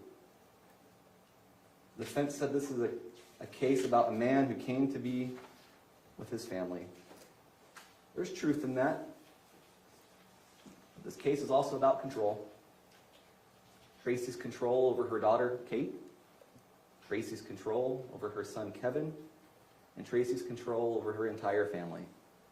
And ultimately, her control over whether Matthew Restelli lived or died. The evidence in this case shows how she used that control. The law in this case tells you what that means. And your verdict should reflect both. Thank you. Thank you, Mr. Pomeroy. Ladies and gentlemen of the jury, we're almost ready for you to start your deliberations. There are a few housekeeping matters I need to go over with you first off. As you all know, the jury notice that was sent out to you stated this is scheduled to be 3 weeks. It's not been 3 weeks. The attorneys tell the court how long it's going to be, and I scheduled the time for them. They were more efficient than they anticipated.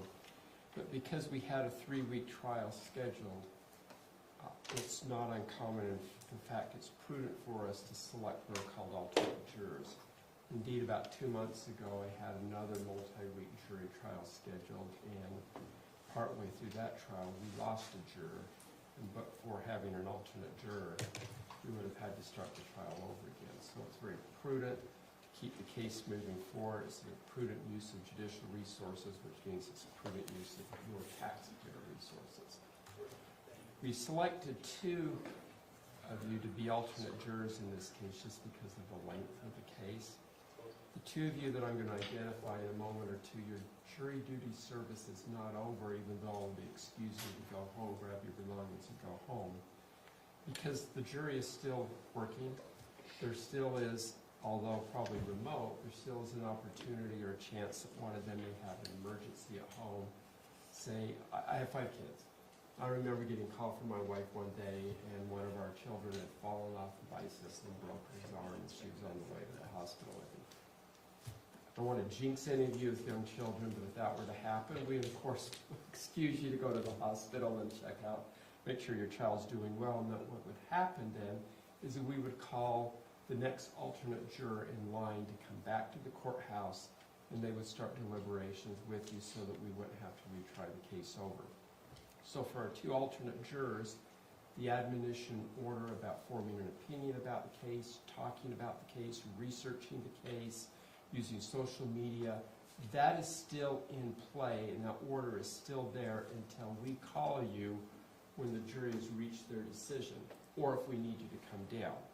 Now, before you leave, I'll ask you to give to my bailiff your cell phone numbers, and we'll call you one way or another unless it's late. If it's late, we'll call you the following morning, but we'll call and let you know what the jury's verdict was or is going to be as a courtesy to you. And once you receive that phone call, then my order to the two alternates, or one if we need to bring you in, or none if we bring you all in, will go away at that point. And then you'll have the freedom to talk about the case, do research, or just move along and not even think about the case anymore. But the two alternate jurors that were selected randomly, this isn't something I do or the attorneys do, it's the computer system that does it, is juror number 40, Mr. Ballard. Could you raise your hand? And juror number 41, Ms. Bitton. You can raise your hand. So you two are our alternates. Please make sure that you give to my bailiff your phone numbers and with your names, of course. We'll call you if we need you, or we'll call you, as I mentioned, once we have a final verdict. Please take my order about not talking about this case seriously. And please also do not feel like your time is wasted, that you just spent 7 days doing nothing and now you're going back and wondering what that was all about. If you think about how many days we've spent and how many witnesses you've seen, and you've seen how much time and energy the attorneys have put into this, it's an extremely complex and expensive proposition to try a case. If we had to do it again, it would be several months out before my calendar would accommodate this length of a trial, and because of judicial resources and taxpayer resources, we try and be efficient in that time frame. So your service was valuable, is valuable. The advantage is that you don't have to complete the jury deliberations, and more importantly, you're done for state jury selection for the next 2-3 years in Utah County. However, if you move out of the county, the clock starts all over again and you can be selected. So if you move up to Salt Lake or down to GWAB, you get that notice, you start all over again. Of course, federal court is a separate sovereign, and they can call you in regardless of your service. And if you have a justice court in your city, you may be called in for that justice court. With that in mind, that is the process. And so you two, you can grab your belongings, say goodbye, don't talk about the case, and then give the information to my bailiff and we'll escort you out. The other 8 of you, we've got pizza, is that correct? We've got pizza ordered in. It should be here shortly if it isn't here already. You take your instructions back in with you. The attorneys and my staff will put together the exhibits. It'll take a little bit of time, but we will get those back to you. Electronic exhibits will be brought back on a neutralized laptop so you can look at those as well. With that in mind, if you'll swear in our deputy, please.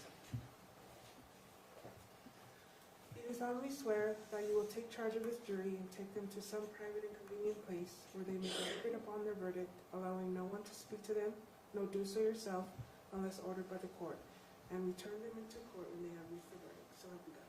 I did. Thank you. All right, deputy, if you'll take the jury out, please. All right.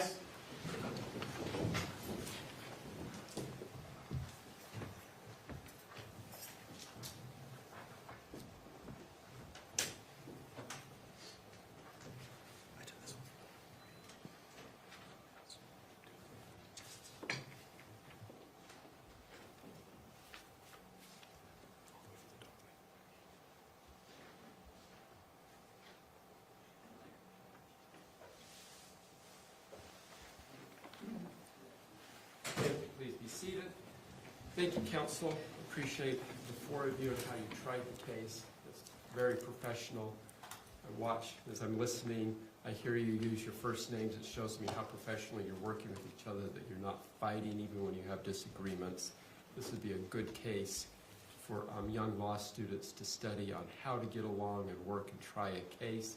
For instance, the state's paralegal was doing all the exhibits for Mr. Facemeyer. That just once again shows the professionalism for both teams. So thank you so much. Anything for the state we need to put on the record? No, Your Honor. Anything from the defense? No, Your Honor. Thank you. Once again, well done. If you would, counsel, come up and meet with Faye briefly to make sure that we have all the exhibits organized and put together. Also leave with us your best cell phone number and make sure you're no more than 15, 20 minutes out. If I do have a question from the jury and you're out at your office, Mr. Facemeyer, is your office in Provo? On Freedom. Freedom. All right, we may just call you on the phone and get permission on the record that way, or if it's more complex, I may ask you to pop in. That in mind, then, thank you so much, council. We'll be in recess.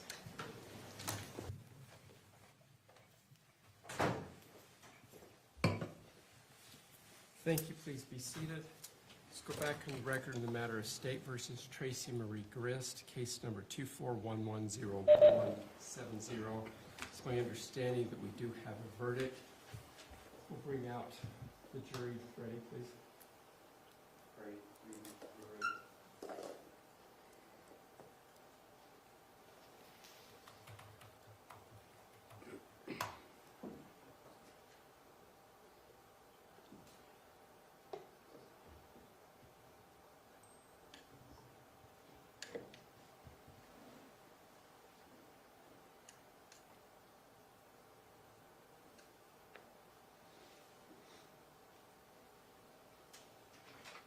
All rise for the jury.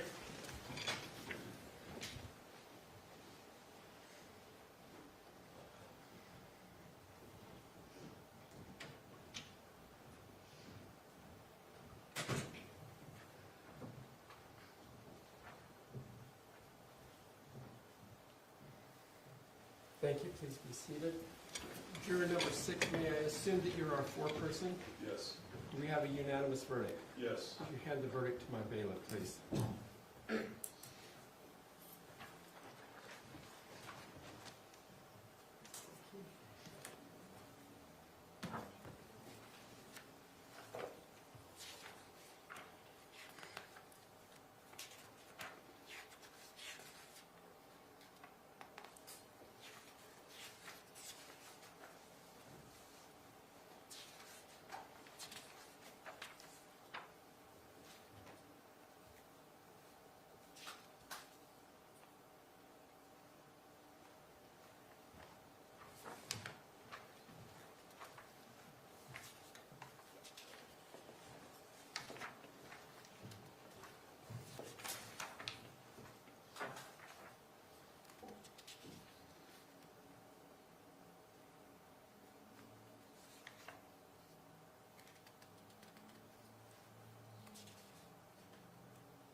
Thank you. Mr. Facemeyer, if you would quietly stand to receive the judgment of the jury, please.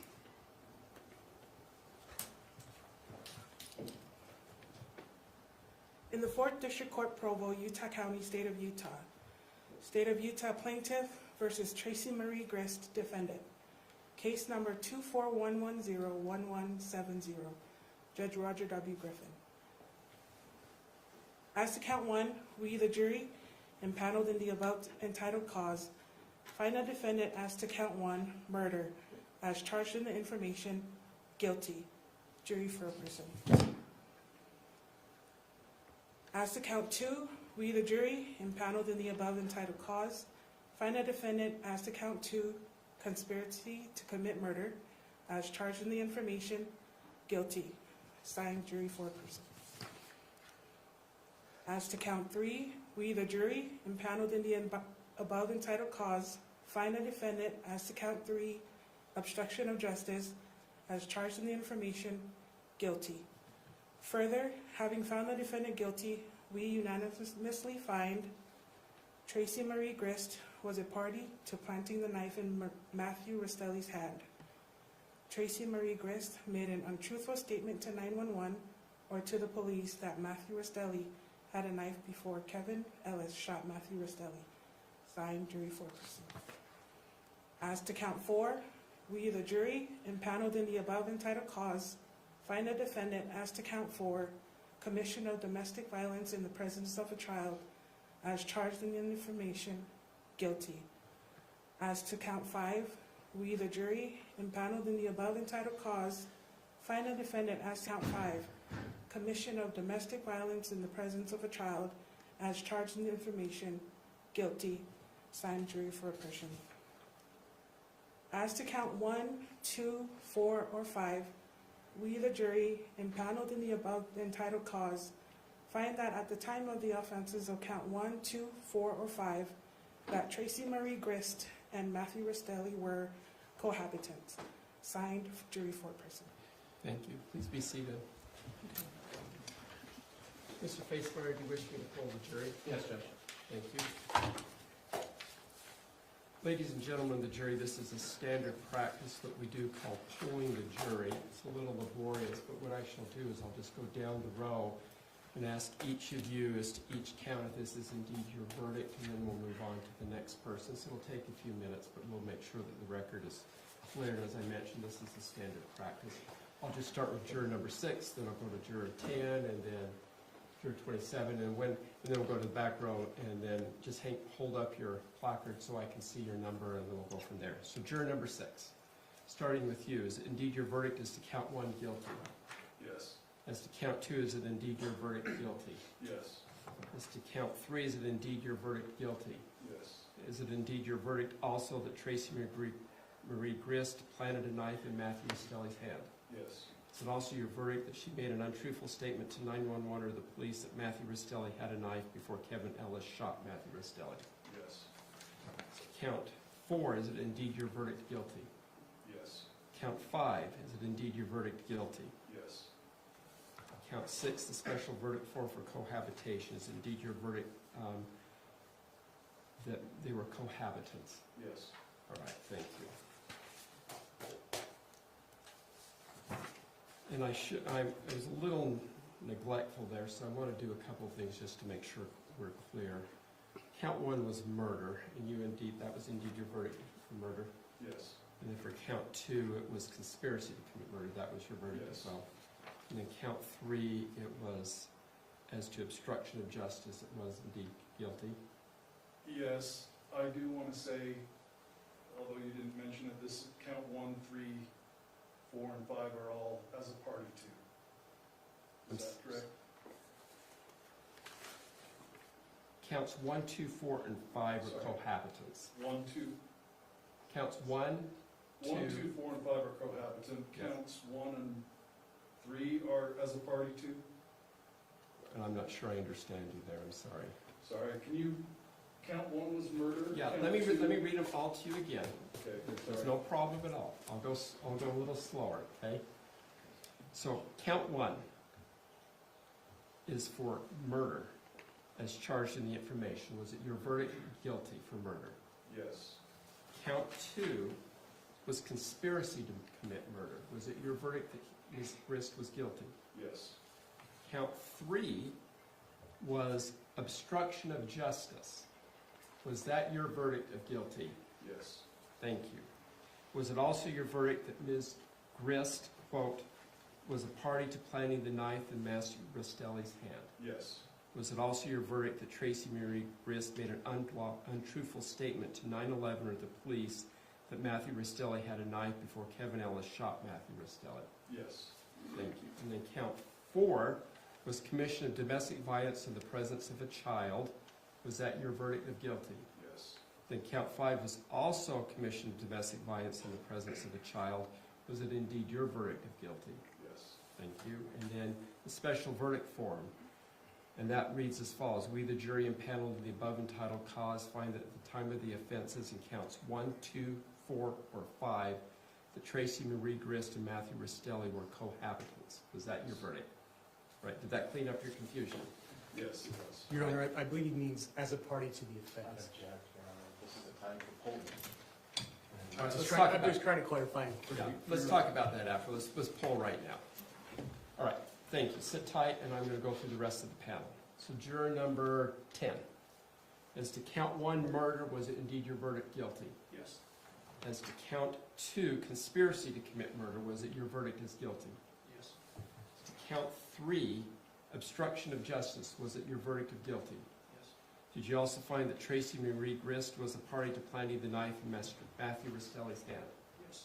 Did you also find that Tracey Marie Grist made an untruthful statement to 911 or the police that Matthew Restelli had a knife before Kevin Ellis shot Matthew Restelli? Yes. Thank you. Counts 4 and 5. Count 4, commission of domestic violence in the presence of a child. Was it your verdict of guilty? Yes. As to count 5, Also, commission of domestic violence in the presence of a child. Was it your verdict of guilty? Yes. And then the special verdict form. We, the jury impaneled in the above entitled cause of action, find that the time of the offenses in counts 1, 2, 4, or 5, that Tracey Marie Grist and Matthew Restelli were cohabitants. Was that your verdict? Yes. Thank you. Juror number 27. As to count 1, murder, was it your verdict of guilty? Yes. Count 2, conspiracy to commit murder, was it your finding of guilty? Yes. Count 3, obstruction of justice, was it your verdict of guilty? Yes. Did you also find that Tracey Marie Grist was a party to planting the knife in Matthew Restelli's hand? Yes. Did you also find that Tracey Marie Grist made an untruthful statement to 911 or the police that Matthew Restelli had a knife before Kevin Ellis shot Matthew Restelli? Yes. Thank you. Verdict form for counts 4 and 5. Count 4, commission of domestic violence in the presence of a child. Was it your verdict of guilty? Yes. As to count 5, also commission of domestic violence in the presence of a child. Did you also find guilty? Yes. Thank you. Then the special verdict form for cohabitation. Did you find in the above entitled cause that at the time of the offense, in either counts 1, 2, 4, or 5, that Tracey Marie Grist and Matthew Restelli were cohabitants? Yes. Thank you. Juror number 13. As to count 1, murder, did you indeed find guilty? Yes. Thank you. As to count 2, conspiracy to commit murder, did you indeed find guilty?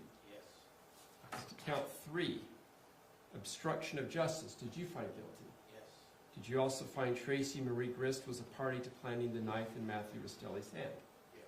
Did you also find that Tracey Marie Grist made an untruthful statement to 911 or the police that Matthew Restelli had a knife before Kevin Ellis shot Matthew Restelli? Verdict form for counts 4 and 5. As to commission of domestic violence in the presence of a child, did you find guilty? Yes.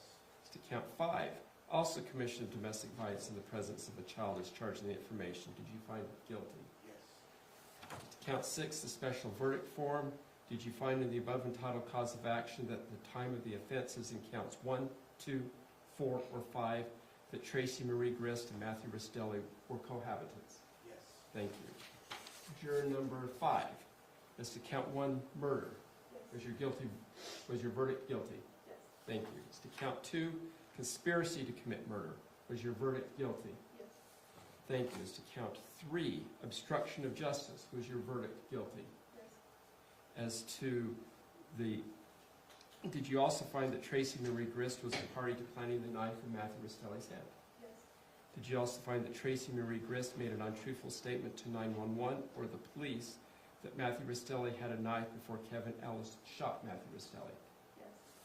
As to verdict form for counts 4 and 5. As to count 4, commission of domestic violence in the presence of a child. Did you find guilty? Yes. As to count 5, also commission of domestic violence in the presence of a child. Did you also find guilty? Yes. Thank you. And the special verdict form, do you also find in the above entitled cause that at the time of the offenses on either counts 1, 2, 4, or 5, that Tracey Marie Grist and Matthew Restelli were cohabitants? Yes. Thank you. Juror number 25. So count 1, murder. Was it your verdict? Did you find it as your verdict guilty? Yes. So count 2, conspiracy to commit murder. Did you find guilty? Yes. So count 3, obstruction of justice. Was it your verdict of guilty? Yes. Did you also find that Tracey Marie Grist was a party to planting the knife in Matthew Restelli's hand? Yes. Did you also find that Tracey Marie Grist made an untruthful statement to 911 or the police that Matthew Restelli had a knife before Kevin Ellis shot Matthew Restelli? Yes. Verdict form for counts 4 and 5. Count 4, commission of domestic violence in the presence of a child. Was it your verdict of guilty? Yes. Count 5, commission of domestic violence in the presence of a child. Did you also find guilty there? Yes. And as the special verdict form, did you find in the above entitled cause of action that the time of the offenses in counts 1, 2, 4, or 5 that Tracey Marie Grist and Matthew Restelli were cohabitants? Yes. Thank you. Juror number 19. As to count 1, murder, was it your verdict of guilty? Yes. As to count 2, conspiracy to commit murder, was it your verdict of guilty? Yes. As to count 3, obstruction of justice, was it your verdict of guilty? Yes. Did you also find that Tracey Marie Grist was a party to planting the knife in Matthew Restelli's hand? Did you also find that Tracey Marie Grist made an untruthful statement to 911 or the police that Matthew Restelli had a knife before Kevin Ellis shot Matthew Restelli? Yes. Counts 4 and 5. Count 4, commission of domestic violence in the presence of a child. Did you find guilty to count 4? Yes. To count 5, commission of domestic violence in the presence of a child. Was it your verdict of guilty? As the special verdict form, in the above entitled cause of action, did you find at the time of the offenses in counts 1, 2, 4, or 5 that Tracey Marie Grist and Matthew Restelli were cohabitants? Thank you. And jury number 14. As to count 1, murder, was it your verdict indeed of guilty? Yes. As to count 2, conspiracy to commit murder, was it your verdict of guilty? Yes. As to count 3, obstruction of justice, was it your verdict of guilty? As to Tracey Marie, was it also your verdict that Tracey Marie Grist was a party to planting the knife in Matthew Restelli's hand? Yes. Was it also your verdict that Tracey Marie Grist made an untruthful statement to 911 or the police that Matthew Restelli had a knife before Kevin Ellis shot Matthew Restelli? Yes. Verdict form for counts 4 and 5. Count 4, commission of domestic violence in the presence of a child. Was it your verdict of guilty? Also, in count 5, commission of domestic violence in the presence of a child. Was it your verdict of guilty? Yes. In the special verdict form for cohabitation, in the above entitled cause of action, did you find at the time of the offenses in counts 1, 2, 4, or 5 that Tracey Marie Grist and Matthew Restelli were cohabitants? Yes. Thank you. Mr. Facemeyer. Nothing further, Your Honor. Thank you. Anything further from the state, Mr. Watabe? No, Your Honor. All right. Ladies and gentlemen of the jury, this concludes your service as a juror almost. I'm going to excuse you back into the jury verdict room for just a couple of minutes, and I'll come in and talk to you for a moment, and then you'll be free to go home. I'm going to excuse you back into the jury verdict room for just a couple of minutes, and I'll come in and talk to you for a moment, and then you'll be free to go home. Once they excuse you to go home, the admonition order about talking about the case, using social media, posting about it, letting your friends and family know, that's gone away. That prohibition is gone, and you can do whatever you want or whatever you don't want to do. If you just want to move on with your life, you're able to do that. If you want to post about it, that's your right as well. With that in mind, we'll excuse the jury, and I'll be in just a couple of minutes. All rise for the jury.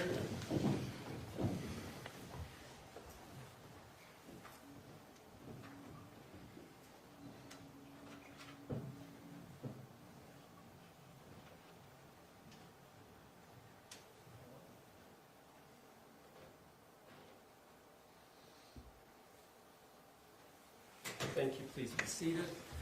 All right, let's get a sentencing date. I'm assuming we'll want a special set again. Is that correct, Mr. Watabe? Yes, Your Honor. How much time do you think we'll need? You could do 2 hours just to be safe, Your Honor. You concur as well, Mr. Facemeyer? 2 hours? Yes. To be safe. Sure. I think in the prior ones we did about an hour, wasn't it? Approximately. Yeah, it was about an hour. But we'll go 2 just to be safe, Mr. Facemeyer. All right, so I'm out of the country in 6 weeks, so I'm going to have to give you a later date.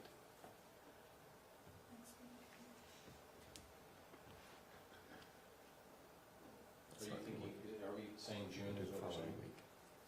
I'm sorry, Mr. Facemeyer? June? Yes, we'll be in June. I, of course, will make recommendations to the parole board that Ms. Grist receive credit for all time served.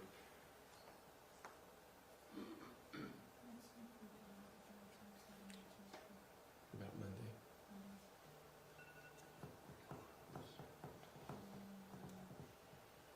How long is that trial?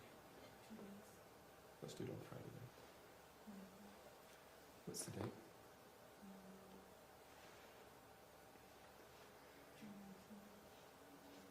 June 19th, it's a Friday at 9 a.m. Does that work for you, Mr. Watabe? Are you doing that, Mr. Facemeyer? How about you? Okay, perfect. Can I ask what the current state law is for June 19th? Is that Juneteenth, which is a holiday for the state now? Yeah, Monday's the holiday. We celebrate it on the Monday? Yeah, this is, I think, the last year that we do that, and then we go back to this, the way the rest of the country celebrates. Thank you. It was a good question. That's what we were just talking about. You said that works for you, Mr. Facemeyer? Thank you. Mr. Watabe? I'm still checking. Okay, thank you.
Almost there, Your Honor. Sorry.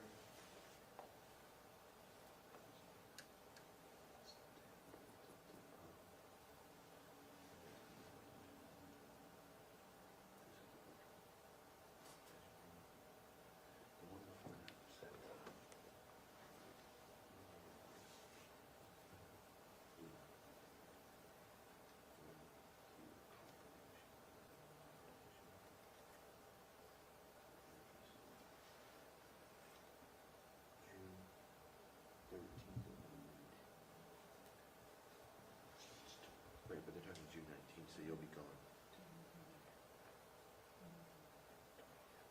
Yeah, they're gone. You're not in June 19th, Your Honor. What was the other date? What date was it? All right, Friday before June 12th, 9 a.m. Does that work? Yeah. Does that work for you as well, Mr. Facebar? They leave the 12th. That won't work as well, Your Honor.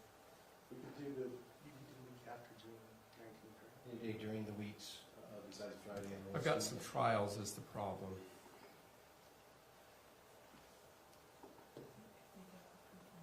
It's just we're well past 5. Yeah, I know. Not trying to be difficult, but at the same time. You know, that was the problem is I'm unavailable because I'm not The last week, like here. June 22nd. We could do the week of June 22nd, Your Honor, any day that week. The week of the 22nd or the week of the 8th before the 12th? Or the week of the 8th. We'll go before Of the what? July? I can't go out that far. Of June. June 8th, I'm not available. Okay, and June 22nd is the week of June 22nd.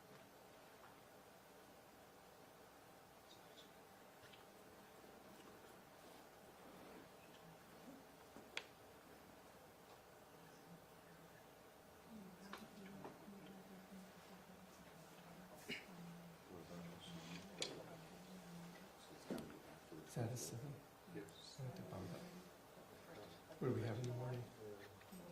So, Oh, what? All right, we'll have to bump the other one. So Your what Honor, day is that again? So June 22nd at 1:30. June 22nd at 1:30 work for you, Mr. Facebar?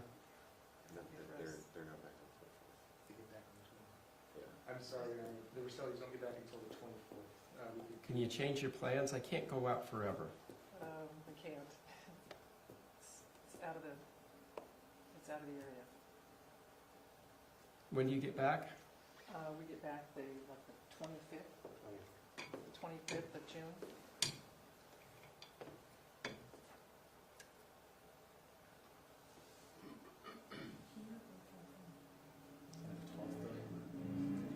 No, the 12th didn't work. For somebody.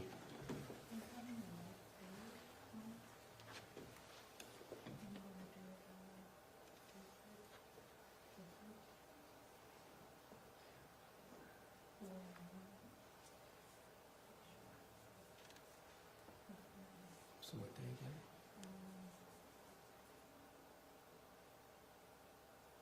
What time do the Restellis leave? What day? They leave the 12th. 12th of June, Your Honor. Right. We get it at They leave the 12th from California. 10 o'clock. The 11th.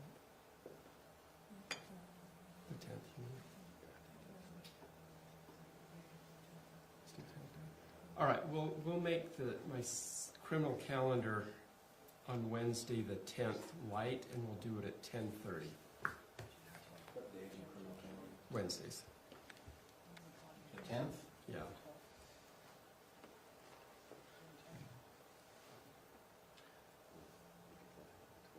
I'll make it. Thank you, Mr. Facemer, I appreciate that. All right, before I go back and chat with the jury, anything else from the state you need to put on the record? Would you be willing to ask the jury if they'd be willing to speak with them? I will, I always do that. I'll talk with them privately All right, first. thank you, Andy.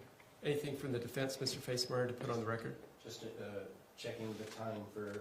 10:30 on the 10th. We'll do a light calendar that morning to accommodate the sentencing. But there may be a little bleed over, so people have to be a little flexible. Does that still work? Oh, yeah. I was checking, they asked for the time, just making sure. All right. And anything you need to put on the record? No, Your Honor. All right, thank you, counsel. We'll be in recess. I'll speak with the jury briefly. If they wish to speak with counsel, I'll let my bailiff know and they can bring it up. Thank you. All rise.